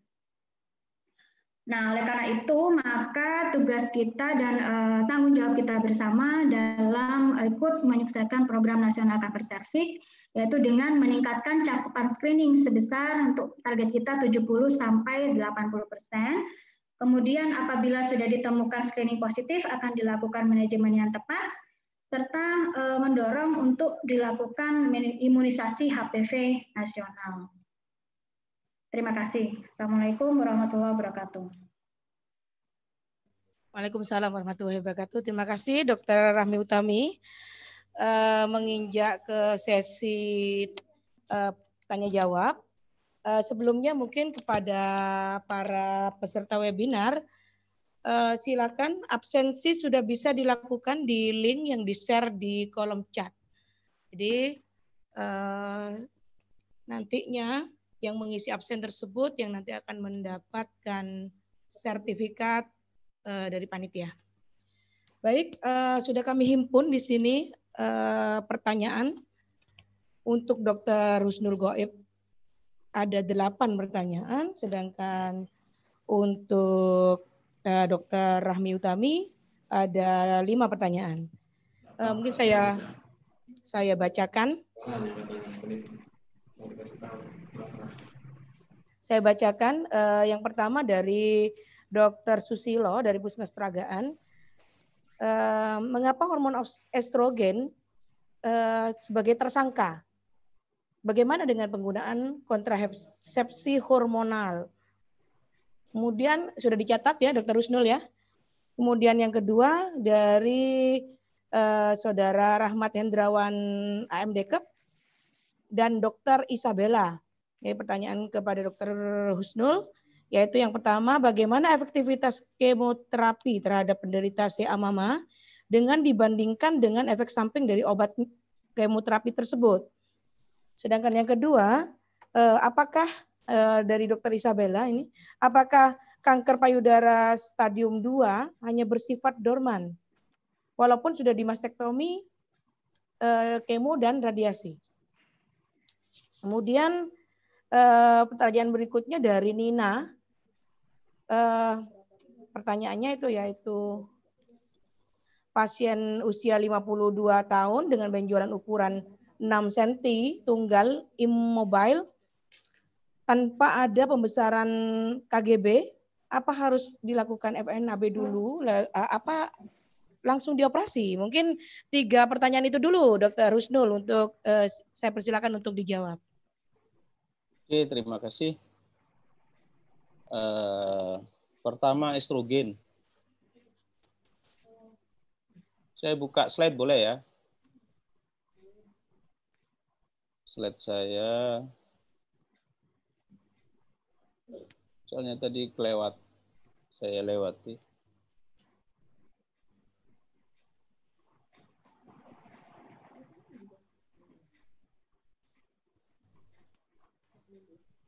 Enggak bisa ya.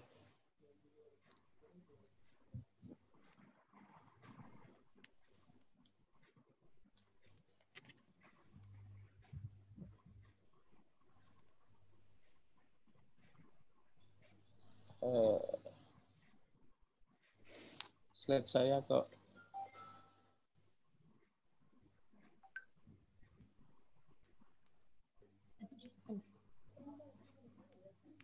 Sebentar, mungkin bisa dibantu oleh Mas Ade mungkin.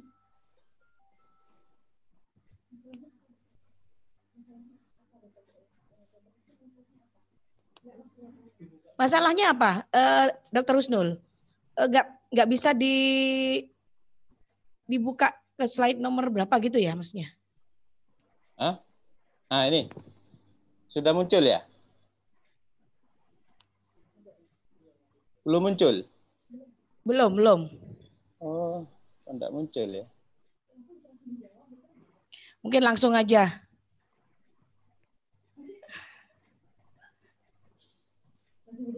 Nih muncul. Oke. Bisa muncul. Oke. Jadi kenapa estrogen itu jadi tersangka? Slideshow mungkin, slideshow. Oke. Jadi kalau kita tahu konsep basic science tadi, estrogen ini bisa menjadi pemicu. Jadi dia itu pro-onkogen, terjadinya sel tumor. Makanya kalau estrogen ini kadarnya tinggi dan kontak dengan estrogen itu dalam jangka waktu lama, maka proliferasi sel tumor itu menjadi cepat. Makanya obat-obat terapi hormonal itu, nah ini ya, jadi targeting seperti ini. Kalau ini adalah estrogen, kalau dia gabung dengan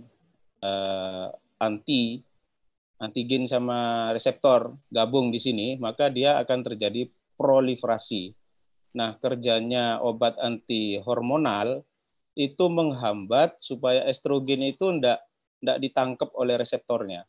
Ya, ini ditempati sama anti estrogen. Yang merah muda ini, anti estrogen ini ditempati. Nah, kalau ditempati semua, maka estrogen ini tidak sempat ditangkap oleh reseptornya. Nah, kalau reseptor estrogen dengan estrogen tidak bertemu, maka proliferasi sel tumor tidak terjadi. Jadi itu kerja estrogen meningkatkan proliferasi sel tumor dan dihambat oleh obat anti hormonal.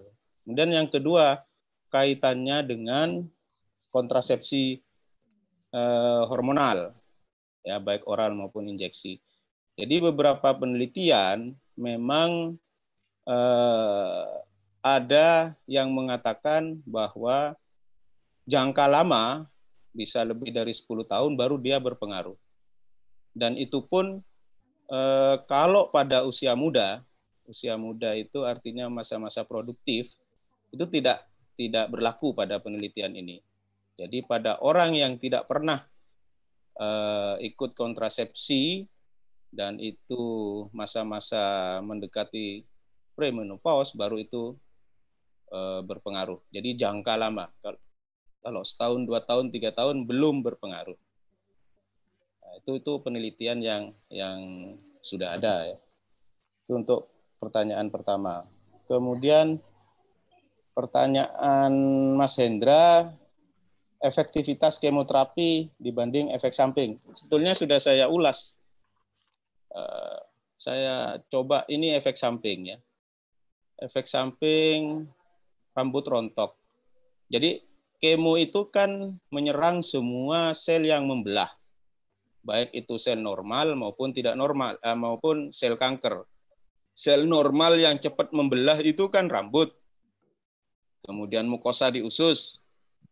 Kemudian sel-sel darah, sel darah putih, apa itu kan dia cepat membelah. Nah, dia juga terserang. Walaupun tujuannya menyerang sel-sel kanker yang cepat membelah. Sehingga efek sampingnya ke sana. Tapi efek samping ini misal mual muntah ya. Mual muntah, kita bisa kasih obat antidotnya. Kemudian rambut rontok, dia akan tumbuh lagi setelah masa kemo selesai. Nafsu makan menurun, ini paling terjadi 2-3 hari setelah kemo selama 2 hari. Memang badan lemah ini seperti cepat capek ya. Tapi dengan pengalaman beberapa pasien yang semangat, cuek-cuek saja, tetap makan minum, maka anjurannya ini. Maka efek samping ini menjadi minimal. Kalau dibandingkan dari efektivitasnya, orang yang seperti ini, dari kondisi luka seperti ini, kemudian di kemo menjadi seperti ini, senang sekali dia. Dia pada saat seperti ini putus asa. Tapi pada saat sudah mau diacarakan operasi, bawa pisang dia. Berterima kasih sama dokternya. Nah, itu efektivitas secara psikologis ya. Mungkin sudah bisa ditangkap mungkin Dr. Husnul. Ya. Mungkin menginjak pada pertanyaan berikutnya. Karena masih banyak nih yang perlu dijawab. Dokter siapa tadi? Dokter Isabella. Dokter Isabella. Dokter Isabella, 52 tahun, 6 cm. Oh, bukan. Itu Dokter Nina itu. Yang Dokter Isabella yang kanker payudara stadium 2, kenapa kok bersifat dorman? Kalau sudah stadium 2, itu kita sudah meraba kita. Walaupun ini intinya walaupun sudah dilakukan mastektomi, di kemo, di radiasi, kenapa yang awalnya stadium 2 ditangani, kok suatu saat nanti dia tumbuh lagi? Itu mungkin arah pertanyaannya.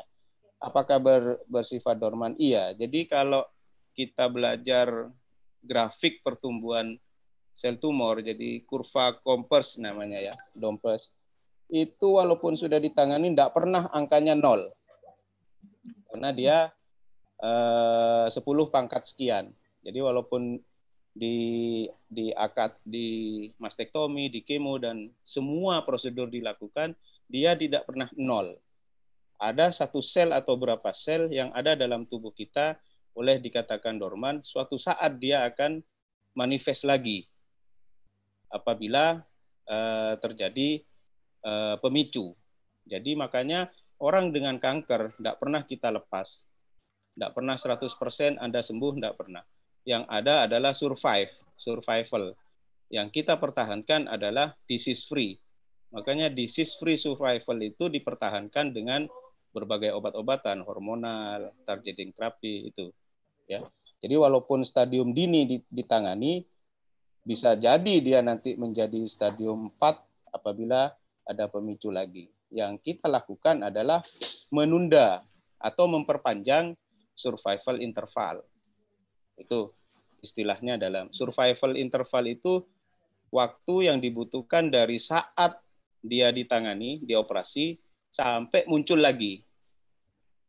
Misalnya dioperasi Agustus tahun ini, nanti muncul lagi 5 tahun itu 5 tahun lagi itu kita upayakan diperpanjang. Itu istilahnya.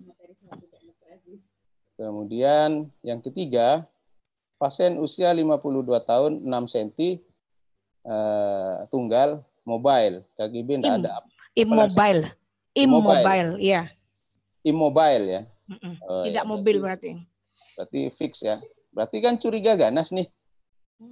Ya, tidak bisa dong langsung kita operasi. Berarti kita harus triple diagnosis harus kita gunakan, apalagi usia 52. Oke. Ya. Oke, Dr. Rustul, saya lanjutkan untuk pertanyaan berikutnya yang dari Hendro Santoso. Pasien 54 tahun, post total mastektomi 10 tahun yang lalu, dengan ER, PR, HER positif. Kemudian semua prosedur terapi dijalani, kondisi saat ini bagus dari segala pemeriksaan. Saat ini hanya minum tamoxifen. Apa tata laksana berikutnya? Itu. Kemudian dari Dr. Hanif Adhar, apakah ada pengaruh pemberian antioksidan terhadap kanker? Mengingat penyebab kanker payudara salah satunya adalah radikal bebas. Kemudian dari Dr. Wahyu, untuk screening wanita dengan resiko tinggi dapat menggunakan mamografi. Screening ulang dengan USG dan mamografi dilakukan tiap berapa bulan atau berapa tahun? Mungkin itu dulu. Ya. Silakan dijawab. Terima kasih. Dr. Hendro ya. Dr. Hendro ini kalau saya lihat triple positif. PR, HER2 positif semua. Orang dengan triple positif semua senjata bisa dipakai. Hormonal dipakai, targeting dipakai, kemudian operasi dipakai, mungkin juga radioterapi juga dipakai. Tidak tahu hasil KGB-nya bagaimana. Nah sekarang sudah 10 tahun, bagaimana pengobatan berikutnya? Nah ini follow up ya, kaitannya dengan follow up, maka dalam 5 tahun pertama dia paling tidak pemeriksaan klinis setahun 4 kali. Kemudian pemeriksaan semua ya total restaging, mamografi, torak foto, USG abdomen tiap tahun. Nah pemberian tamoxifen ini bisa terus sampai 10 tahun. Cuman di Indonesia ditanggung BPJS sampai 5 tahun. Itu semua upaya untuk memperpanjang interval ya. Survival tadi ya. Survival interval. Jadi kalau nanti sudah lewat 10 tahun, terapi hormonal sudah dihentikan, tinggal follow up, Pak. Jadi kontrol klinis paling tidak kalau sudah 10 tahun ya bisa 6 bulan sekali. Kemudian tiap tahun mesti torak foto, USG abdomen, bisa juga tumor marker diperiksa tiap tahun. Itu ya, kaitannya dengan follow up. Kemudian Dr. Hanif, antioksidan. Bisa, antioksidan itu kan tadi sayur, buah, apa itu kan memperrendah faktor risiko, tapi dia bukan terapi utama. Ya. Saya khawatir ada CA mama, kasih vitamin C saja, nggak diapa-apain. Bukan ya, tapi terapi suportif.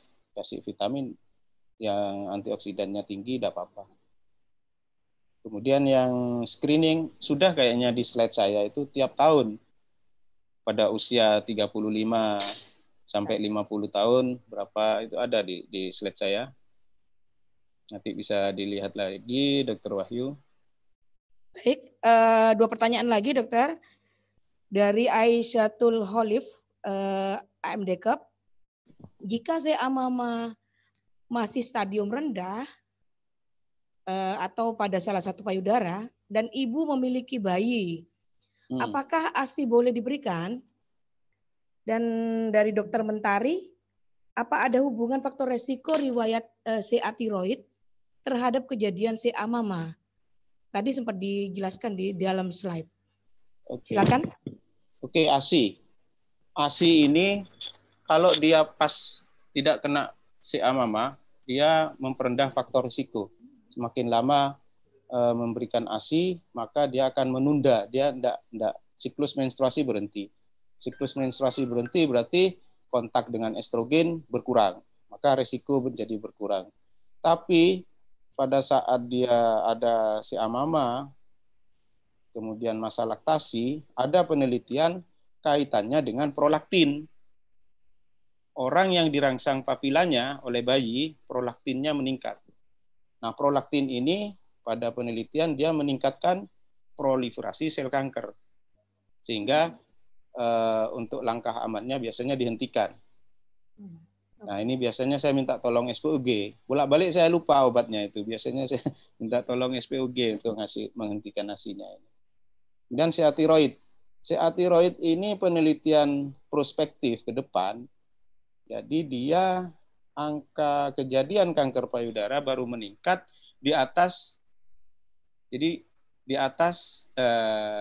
sampai 20 tahun dalam kehidupannya ke depan itu meningkat angka kejadian kanker payudara. Tapi tidak sebaliknya, orang kena kanker payudara beresiko menjadi tiroid tidak. Dan ternyata resiko kena kanker payudara itu meningkat berkaitan dengan terapi yang dijalani untuk CA tiroidnya. Bisa kontak dengan pengion. Kadang-kadang juga eksternal radiasi di daerah dada itu maka menjadi pemicu tumbuhnya sel kanker di CA mama. Jadi berkaitan dengan terapi CA tiroidnya. Baik, terima kasih Dr. Husnul Ghaib. Selanjutnya ada 5 pertanyaan untuk Dr. Rahmi Utami. Sebelumnya mungkin untuk peserta, absensi diisinya melalui link ya yang di-share, bukan menulis hadir di chat ya, tapi dengan klik di linknya itu kemudian diisi. Baik, saya akan bacakan ada 5 pertanyaan untuk Dr. Rahmi Utami. Yang pertama dari Sony Laksono, apakah bisa kasus CA serviks dilakukan kemoterapi di Sumeneb? Kemudian yang kedua, berhubungan suami istri mempunyai resiko terkena CA serviks. Bagaimana cara mensiasati agar tidak terjadi resiko? Itu pertanyaan pertama. Kemudian langsung jawab aja dulu ya. Oh, langsung dijawab. Ya, silakan dokter. Iya.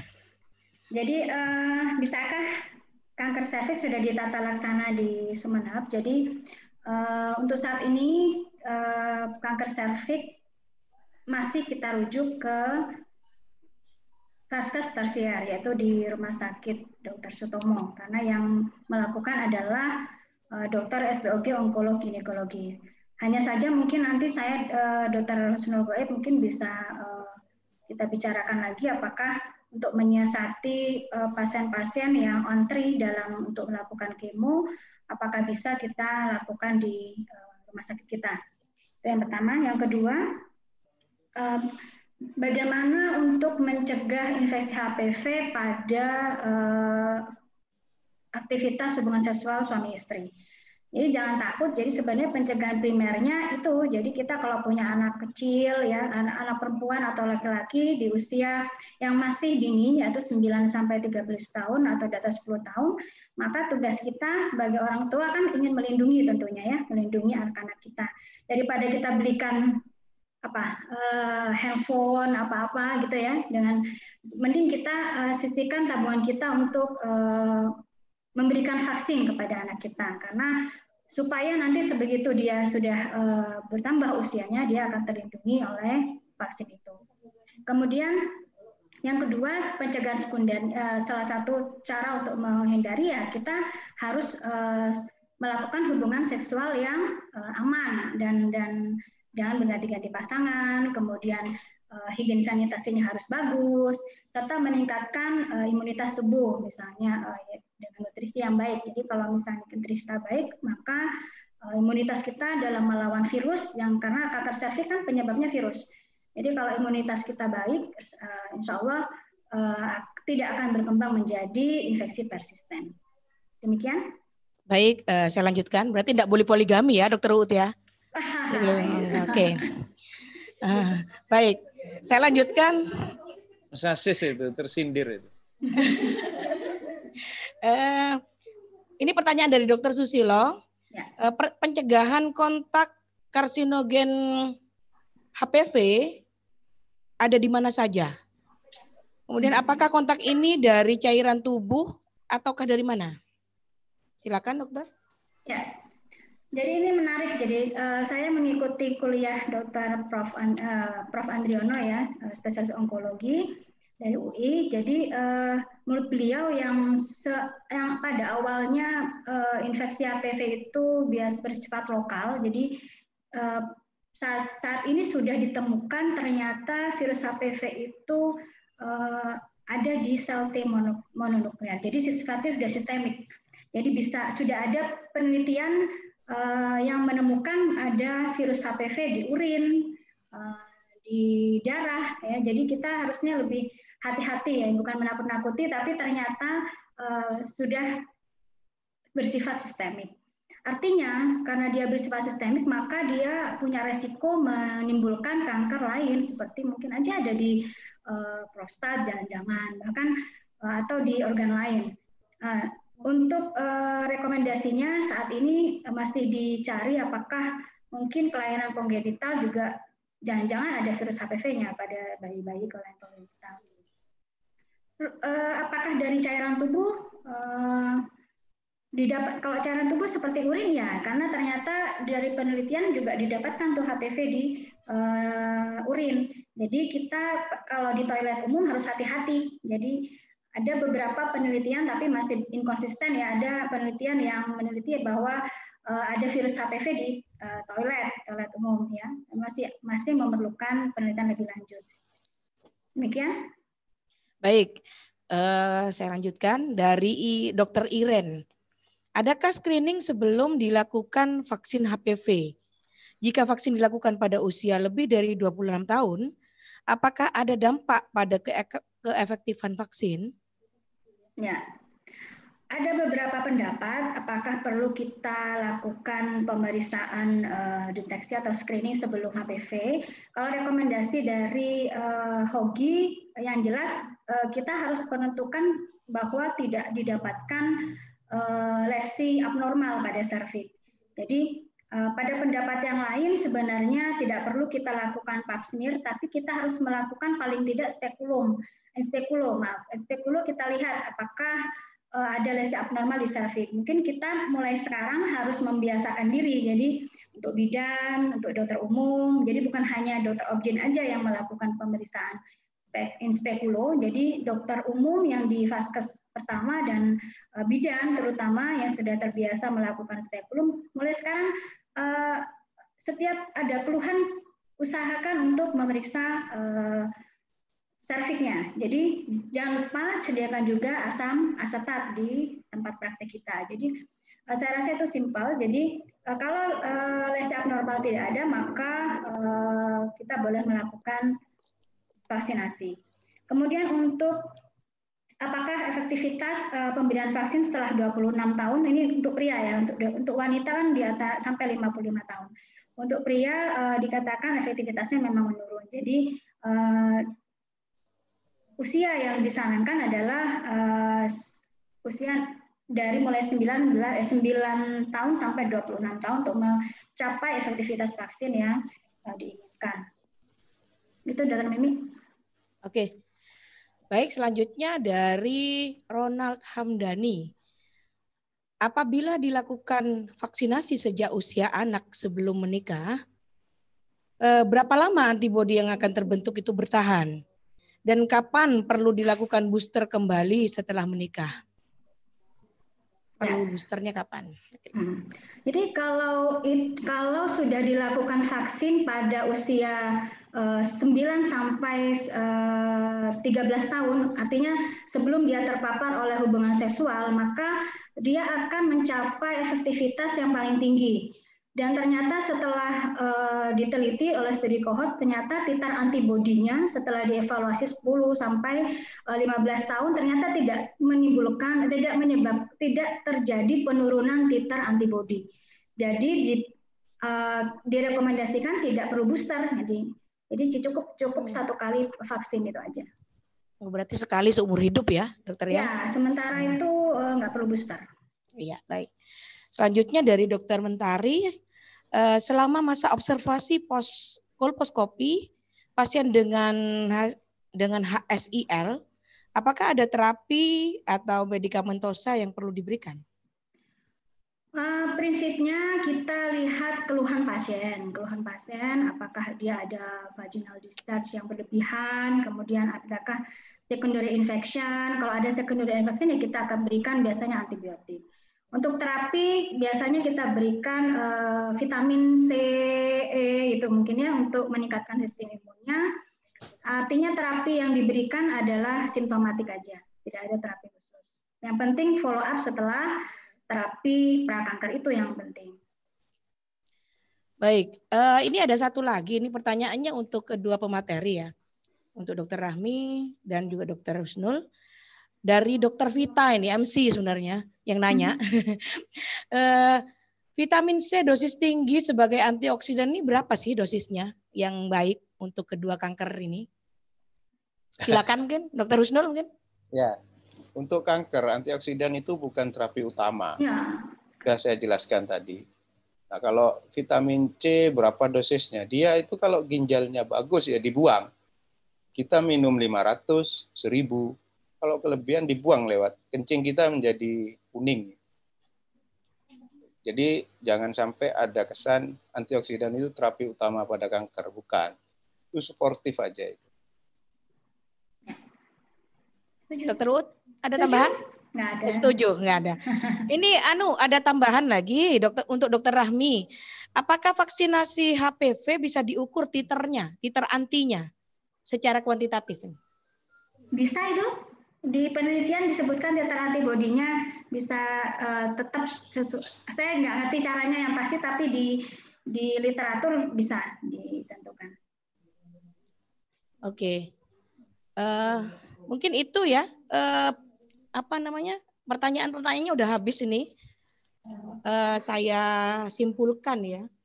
Mungkin yang dari pemateri pertama dan pemateri kedua. Yang pertama, CA Mama dan CA Cervix ini sama-sama menempati peringkat 1 dan 2 ya, baik di Indonesia maupun di dunia, sebagai penyebab kanker yang mematikan untuk para wanita. Kemudian yang kedua, deteksi dini pada kanker payudara penting untuk prognosis yang lebih baik, sehingga dibutuhkan triple diagnostik yang baik ya pada stadium awal. Kemudian yang berikutnya untuk CA Cervix itu sudah ada pencegahan primernya dengan vaksinasi HPV sesuai dengan usia, dan vaksinasinya cukup 1 kali untuk seumur hidup. Dan yang kedua untuk pencegahan sekundernya bisa dilakukan di FKTP dengan IVA test, dan mungkin ada beberapa yang mempunyai fasilitas cryo di beberapa puskesmas yang dipilih ya. Mungkin itu yang bisa saya sampaikan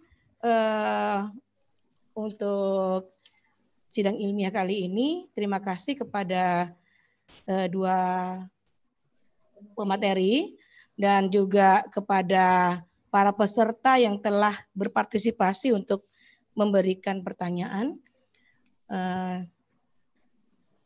Terakhir mungkin saya ucapkan mohon maaf kalau ada kata-kata saya yang kurang berkenan. Saya akhiri, wabillahi taufiq wal hidayah. Wassalamualaikum warahmatullahi wabarakatuh. Saya kembalikan kepada MC. Ya, terima kasih kepada Dr. Ifmi yang sudah memandu acara sesi tanya jawab tadi. Cukup berjalan lancar dan untuk saat ini para peserta juga masih antusias sampai acara selesai. Mungkin yang terpenting dari acara ini adalah pencegahan ya, karena sesuai dari topik deteksi dini. Pencegahan ini sangat penting, khususnya nanti di FKTP. Ya, terima kasih. Sebelum acara kami tutup, mungkin siap-siap seluruh para peserta untuk memberi penampilan terbaiknya, karena habis ini kita langsung foto bersama. Ya, silakan. Untuk para peserta bisa on kamera dulu. Kita akan foto bersama. Saya tunggu. Baik, yang belum di on kamera, di on-kan dulu kameranya. Baik, masih saya tunggu. Baik, silakan Bapak Ibu. Di on-kan, yang belum kita akan foto bersama untuk dokumentasi acara ini. Baik. Nggak muncul semua ya. Baik, silakan. Belum. Baik, untuk yang pertama ini yang kriteria pertama. Baik. Dalam hitungan ketiga, G. 1, sebentar. Baik. 1, 2, 3. Baik. Selanjutnya yang masih belum di on-kan kamera, silakan di on-kan dulu. Baik. Lagi hitungan ketiga 1, 2, 3. Baik. Selanjutnya lagi yang belum di on-kan kameranya monggo agar kita bisa foto bersama. 1, 2, 3. Baik. Selanjutnya 1, 2, 3. Saya kasih kesempatan lagi yang belum on kamera, silakan kita bisa foto bersama dulu. Baik, 1, 2, 3. Baik, lagi dokter. 1, 2, 3. Lagi 1, 2, 3. Baik, lagi 1, 2, 3. Baik, senyum 1, 2, 3. Lagi 1, 2, 3. Baik, lagi 1, 2. Untuk terakhir, berikan senyum terbaik. 1, 2, 3. Ya, terima kasih. Saya kembalikan kepada MC. Ya, terima kasih Mas Ade. Saya tutup acara ini. Saya selaku pembawa acara minta maaf jika ada kesalahan yang disengaja maupun tidak. Saya akhiri. Wassalamualaikum warahmatullahi wabarakatuh. Waalaikumsalam warahmatullahi wabarakatuh. Yes, alhamdulillah. Sip. Baik, ini bisa saya end untuk webinarnya, nggih? Ya, terima kasih. Baik, terkait dengan koordinasi nanti bisa langsung ke grup. Baik, terima kasih atas Next month. Saya dari panitia Go-On, kurang lebih saya mohon maaf jika ada salah kata. Wabillahi taufiq. Wassalamualaikum warahmatullahi wabarakatuh. Waalaikumsalam warahmatullahi wabarakatuh.